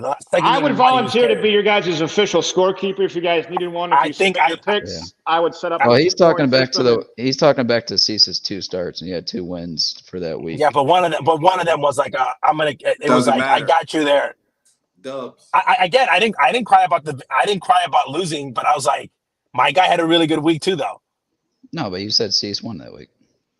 Yeah, he won. He was a winner. Yeah, you said it before I even announced it. Oh, you're saying he won this week too? No, I'm saying Eloy won this week, which was also Gonzo's pick. You picked Eloy. Did Eloy win this week? We basically had Eloy like in the Eloy in the worst. Out of all the shitty hitters we had for this week, Eloy. So it came down to Eloy and Vaughn. Eloy had 1 more home run. Vaughn had 1 more ribby. Because I had Vaughn. No, I had Vaughn. No, I had Benintendi. You had Benintendi. Yeah, so he didn't do very well. Slav had Yaz. He picked first. That was horrible. You picked Benny. Justin picked Vaughn, and I picked Eloy with the 4th pick. So Benintendi came in 3rd basically because he didn't have a very good week. Like he had an okay week. So how it's going to go this week? So yes, like I said, Eloy had 4 hits, 2 home runs, 2 runs, 3 ribbies. The order is going to go me, Jay, Slav, then Junior. Oh, it's my first time picking last. It is your first time picking last. This week, I want to start off with a guy that is now, before he was out of selection, and now he's back into selection. You're fucking sick. You're dirty. Again, Eloy is now off the table. Eric, whoever the winner is of this week is off the table for the next week. So Eloy is off the table. I know where you're going. I'm going to give you guys some good selection because I'm going to go with the one and only guy that he's cold right now, but he's coming home, and we know Dad Power is going to light up the rate. No. We know Dad Power is going to light up at the rate, and I'm going with Jake Berger. About Gabe, are you? Oh, that's who they need in the clubhouse. That's who they need. They need him and Killer K in the White Sox clubhouse, telling guys how they feel. So Gonzo, I select Jake Berger. Justin, you are now on the clock. All right, well, fuck it. I'll take the easy way out. I'm going to pick the best pitcher in the American League, Dylan Cease, to right the ship against Shane McClanahan. Round 2. He's got 1 start this week. That's good selection. Yeah. He only has 1 start. Yeah, he only has 1 start. Doesn't matter. If he wins, I win. What do you mean? No, you don't, because he has to actually have a really good start to win with 1 start. You don't think Dylan Cease is capable of a really good start? I'm not saying that. I'm saying he can still win the game, and not like for you to win with a pitcher, you have to have like a really good start. Yeah, we got 7 innings, 12 Ks, 3 walks, and a run. We got 6 games this week, 1 start. It'd have to be incredible for me to. Well, I shouldn't say me judge it because we have Eric now to help judge the selection. See how he doesn't like judge it. No, I agree though. Like if Cease wins a game, like I gave up 6 and walked 10, but I still got the W. Hey. It's not a good week. All right, Justin, I'll give it to you. I'll give it to you if Dylan throws a no-hitter or a perfect game while we're there. Sick. Those are overrated, but hey, hush. He's going up against McClanahan, so if he throws a no-hitter, perfect game. He throws I want to get an 8 inning. If Cease is capable of throwing a 7 to 8 inning 1 run, like I get what he did against Houston, that would win him the week. If he throws no hitter perfect game, I'm not getting on a plane flying back to the border. I'm staying. I'm gonna have all my gear sent here, and I'll work security at the rate instead of work at the border. That's what's gonna happen. All right, Slav is on the board, and he's not here with us. And his number 1 selection is available. He literally put in order Vaughn, Colas, Elvis. So the fact Justin, that you didn't pick Vaughn.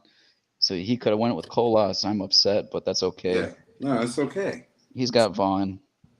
We're gonna give him Vaughn. I obviously picked the best option available, Gonzo. Are you deaf? I get it. I get it. Slav, you bastard. You got your selection with Opie.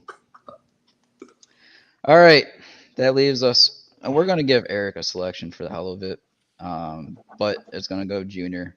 Junior, Berger, Cease, Vaughn, Eloy. I'll let Eric and pick his selection first because I'm still up in the air with mine. Go ahead. Man, like we need a successful week, right? Like we need one. Sox need one between a winning record by the next time you guys go, and I think the only way that goes is if Robert comes out of his slump. So give me Luis. That's strong, especially when we fucking threw him under the bus, drove the bus over him, parked the bus. Yeah, but it's baseball. Like, the guy that's doing the worst does the best. Yeah. The guy that's doing the best does the worst. Like, it's baseball. Yeah. You got Parco Martin, right, OJ? No, I was going to pick Moncada, but he's probably not going to be back. I was going to pick Lance Lynn. I was going to pick Lance Lynn. I think that his comments about his weight are really going to piss him off. And he's either going to pitch well or he's going to beat up Steve Stone. So I don't know how that's going to go. Either one would win. Either one would. That would win too. Either one would win. I know he's not happy about his weight comments. Fat guys are cool until they call you out on your weight. Only your friends can make fun of you. You know what? I'm going to go with Colas. I think that I really feel like the kid. It's going to be a little bit warmer. I think that he's due. Again, I think they just need to let him be free. Just let Colas be Colas. I think he's going to have a good week. I'm going to go with Colas because I'll take Colas over. I take Benintendi. He had like a week, but Lenny Sosa's not even like, Romy, Lenny, like they don't even play enough. Again, I could probably win the week with Sebi. I like Colas. I thought you were going Kopech for sure. 2 starts in the game against Minnesota after you just revved up. He's got to win that one. I thought you were going to go Kopech for sure. You know what? I'm going to switch it. Screw it. How? Should I? No. I don't know. Now that he's got 2 starts, but you know what? I'm going to switch it. I'm going to make an audible. I wanted Colas, but Kopech. You know why? Because this is like my last. This is like when we're talking about when you draw the line. Junior, think about it. Think about it. Series finale tomorrow. You're choosing Kopech and then Kopech again at home. But if he beats the Twins, doesn't he get extra points for that? No. That's up to Eric. He's judging this one right now. I'm just saying though, like what happened if he wins tomorrow? Like and I could literally win a victory. Like I could either be out of it by the first day, or I can literally be like, wow, he's going in with a chance to. And by the way, he could still win it with a good start tomorrow and not. Yeah. And plus, you probably got a getaway lineup tomorrow he's going against. That's true. So how about this? If he wins on Monday, I'll count that as 2 wins. Okay, I'm just saying. I want to. So you know what? The only reason I'm going to go with Michael Kopech. I did not remember he had 2 starts, but I'm going to go with Michael Kopech because for me, this is the point in the season where you say, can this guy help us more in the bullpen? Mm-hmm. And I give the kid. I love Martin Davis, by the way. He's like the guy that no one ever counts on, but every time they've brought him up to pitch, he's pitched amazing in the big leagues. The only numbers that count are the big league numbers, okay? Whatever you do in AAA means crap. Whatever you do in spring training means crap.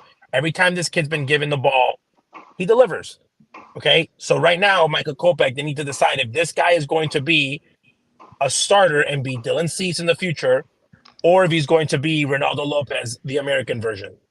Okay, and the sooner they figure that out with a bullpen that needs more help, okay, than a third world country right now, they need more help than Venezuela itself. They need ayúdame, literally. That's what they're saying. Because people are like talking about, by the way, people are talking about that Liam Hendricks is coming back from like an ingrown toenail. This guy just beat cancer. Okay, the big C word. He's not coming, like he looks great in the pictures. Coming back from that type of like, I don't know what he did, chemo, whatever. You probably feel horrible. It's gonna take him some time to like bounce back, and I'm thinking like probably June, best case scenario, July maybe. So they need bullpen help. Michael Kopech, if he does not do well in these 2 starts, at least to show them like he can continue the year of pitching, I didn't need to consider. We might make a move for him in the pen. We might give one of the younger guys a start in that starting spot. That's just my take. So I'm going to ride with it because if he does do well in these 2 games against 2 very good teams, I think it could be the beginning of like a brighter May and June for Michael Kopech. Yeah, And if he sucks, he should cut his man bun. If he ends this streak of losses, which is now what, 7? 6. 6 straight losses. It's not that bad either. 6 is not horrible. No, if he stops this and he beats the Twins, he wins. Like, I don't care if Luis Robert hits 33 home runs this week. Like, he just correct. I agree. Yeah. And again, 6 games. Oh man, the White Sox fans are panicking. 6 So games. let me ask you. 162 ain't for everybody. 162 ain't for everybody. Hey, like 6 games, not a lot of games, guys. 6 games is not that. 6 games is not a lot of losing streak. That's like there's a lot of teams that lose 6 games in a row. Hypothetically speaking, hold on. Hypothetically speaking, if Michael Kopech wins these 2 starts, is the World Series parade back in order? The World Series parade. So the World Series parade is not back in order because only teams that have been the year previous can say that. I think that the White Sox fans and the White Sox front office throw the World Series like it's the NBA, like it's you're making the NBA playoffs. Like to go to the World Series, dude, it takes luck. Like you could be a really good team, you got to have luck. The ball's got to bounce your way, even with a good team. You got to get hot in that right moment. So great teams have not won. Ask the Dodgers, Mets, and Braves of last year; they all won 100+. And by the way, if you ask Ozzie Guillen what team was better, like execution-wise, the 2006 team or the 2005 team, he's like 2006 teams made way less mistakes than the 2005 team for him as a manager. But they didn't get hot at the right moment. I did want to ask you one question. Why it was nice to meet you too, by the way. But like, I did want to ask you one question while you're here. Like your dad, early season, preseason, you know, they were doing aggressive takes, wild takes, or whatever. He picked Grifol to be the manager of the year. Yeah. Did he think that much of his spring training and his stuff? Was he around some of that? Before spring training? So yeah. Number one, you have a roster that extremely hurt, won 81 games. Okay. Yeah. The reason that Ozzie liked the opportunity for this job is because this team has talent. Mm-hmm. So it's like you have the horses. They never ran the big race. Okay. So from what he's heard from Pedro Grifol, like meaning from what he's heard around baseball, he was like, Pedro's not going to mess it up. And Ozzie really thinks Pedro has a really, really good coaching staff. They haven't really talked about them a lot, but the coaching staff that's around Pedro is a legit coaching staff. It's probably the best coaching staff the White Sox have had since probably Ozzie was the manager. From a coaching like ability standpoint, like really well-respected guys in the game of baseball, like really well-respected guys. So he was like, if Pedro gets in the playoffs or even like flirts with them, he's a manager of the year because you get the votes for manager of the year happen before you win the World Series. Right. Like the playoffs don't count. So he really thought that because he thinks that, you know, that the guys might bounce back from the injuries. And then again, that they might play a little bit better. And then with 84, 85 wins, he thought that you could win the division. Yeah. Just like he thought this is people don't understand. When Ozzie took the job, like Ozzie's such a baseball guy, like Ozzie did not interview thinking this team's only going to be good if I'm the manager. Like there's things that he had like from a factor that he's like, maybe I'll do things different. But he was like, whoever takes the managing job has just as much as a good chance of winning it if I was the manager. Sure. You know, that's how he sees it from like his baseball perspective of, you know, and Pedro Grifol is a guy that on paper, again, he's learning on the go. He is really well prepared. He's probably the only person in that front office, the only person that might be able to talk Pedro Grifol baseball face-to-face other than his coaching staff is Kenny Williams. Anybody else cannot sit and talk to Pedro about baseball. Literally no one, including Rick Hahn. Like, Rick Hahn should ask Pedro, what do you think about this? That's how highly Pedro knows the game and has been around the game and has done Rick Hahn's job and probably should have been a general manager 10 years ago before he ever became a coach on the field again at the big league level. So I think that wasn't a crazy take. I think we're still waiting. Again, managers have different styles. I hope that Pedro snaps. I really do. I hope that he loses it because, by the way, Rick Renteria used to snap. Like, Rick Renteria was fighting everybody. Renteria would argue with – I want fans to go back and see how many times Rick Renteria pulled guys out of game. Yeah.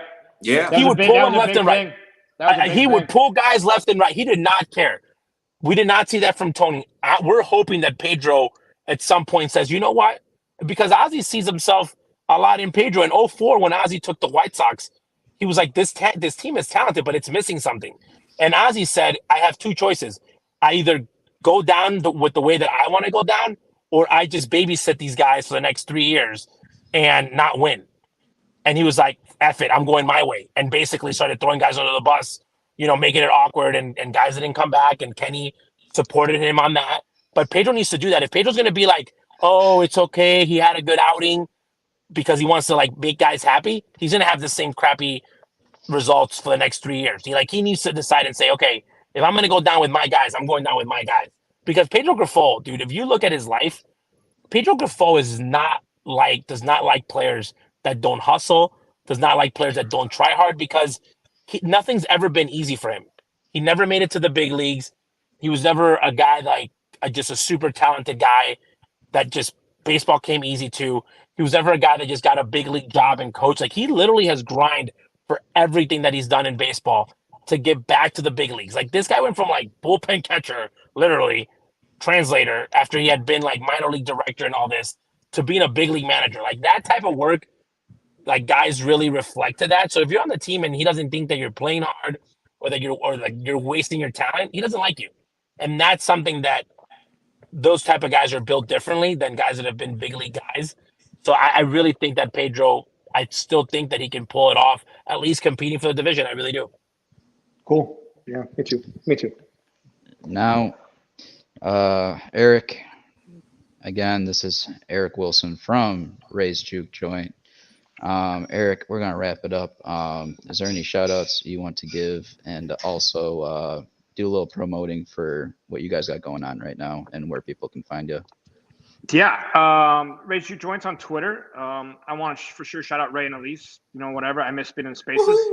Had a little family stuff to do and handle, but got dad situated this week, so I'm hoping that maybe that we'll be live every night for the most part, doing these Twitter spaces and talking about what we just did right here. Basically, this would be an example of a Ray Juke Junk show. We would go through what's happened in the game and what we see happen in the future. So come jump in. Everybody's welcome. But White Sox, by the way, if I was a general manager, I would literally turn into these spaces. Like, if I needed help, I would start listening to all the help I could get. Yeah. Because sometimes you listen to these spaces. No, I'm saying some of these times you listen to these spaces and you're like, man, like that makes a lot of sense. The other day I heard in one that said, is Oscar Colas potentially going to be a first baseman? And I'm like, holy crap, they have a point. Yeah. Like, he's a heavy kid already. Yeah, and he was one previously. So, like, yes, it's possible. Yeah, so it's like, so if they want Andrew Vaughn and you can get something a lot in return, do you move Andrew? Do you move Berger? Like you could really do some movements, and I heard that in a space. Now, if you are a coach or a GM and you come into the space and you hear Italian Bull saying you should lead off with fucking Yasmani Grandal, then what do? You lose your job? You know what? I wouldn't. You don't lose your job because there's an idiot in the front office that would suggest that. My guy got told that he should lead off with Carlos Quinton and he should lead off with Jim Thome. Yeah. And that person was getting paid by the White Sox to be in the front office. What? Yeah, dude. Yes, that happened. That's a fact. That's not a lie. That's a fact. That's a lineup they brought down. And they wondered why the guy would be like, get out of my face, you're an idiot. Because he would get a lot on base. But that's like, yes, he's also the best player on the team. He could hit first, second, third, fourth, fifth, sixth, seventh, eighth, ninth. He's the best player on the damn team. He's Jim Thome. Yeah. But people that get into analytics and get nuts and get obsessed with the numbers say shit like that. Do you think that if Tim Anderson gets traded to the Braves, do you think he's going to lead off? No. Fucking Ronald Acuna's there. Ozzy Albies hits too. Like, he's not going to lead off. He'll hit 6 or 7. I mean, it does not make him it does not make him less of a baseball player. It's just how you fit on the roster. And that's what Grifol's trying to figure out. Like, when he's like, oh, he's got Benintendi hitting third, he's like, no shit, because he hasn't figured out who's going to hit third. And right now that Tim Anderson's gone, he's throwing whatever, Well, I think a couple points to that. Ray and I talked about it on our show. Like, I think he put Benintendi third. I know a lot of people freak out. We don't have the power numbers to hit third. Well, think about why he's doing it. There's a reason why he's doing it. He knows what his power numbers are. There's a reason why. Like, you wanted a guy there. The plan, I believe, initially was to steal more, and they were. And I think that they wanted a guy there that understood game, score, situation of every situation and could take a pitch or take 2 pitches and let TA and Robert steal those bags or move those bags or potentially do that stuff. I think that was the initial plan. Yeah. They wanted a situational hitter there that could understand where they were, and they wanted to give freedom. You don't want to hit Eloy third because if you're going to be running, because you don't want him taking pitches. There's reasons and rhymes behind everything. But, no, I'm with you. I agree. You also wanted a smart player that could follow the signs and say, don't swing. Because if you put one of the other guys that are not at the acumen of a hitter, they might be swinging. Again, let's say it as it is. There's some dumb players out there. Yeah. Agreed. Well, everybody, Sox lose on the road in Toronto, 7-0. We were here for it. My bank account. Junior is again losing money, and hopefully he bounces back this week on the bets. Tune in, baby. Follow us. 2 wins. Mm-hmm. Go on to YouTube and go subscribe to the Guillen Grid, and also follow our Twitter page, Blackout Show Shy. Give us a follow. Everyone, thanks for watching. Thanks for following and listening to us banter about this trash of a performance that we've been seeing lately. I am Chris Gonzalez. My right-hand partner next to me is Justin Lee and Ozzy Jr., who is always a pleasure to join us and give us all of the knowledge that we need. And last but not least, Eric Wilson from Ray's Juke Joint. Thanks for having me, boys. I appreciate it. A pleasure. Thanks for joining us, and everyone, tune in for next week. We will be back with episode 9. Goodbye. Go Red Sox.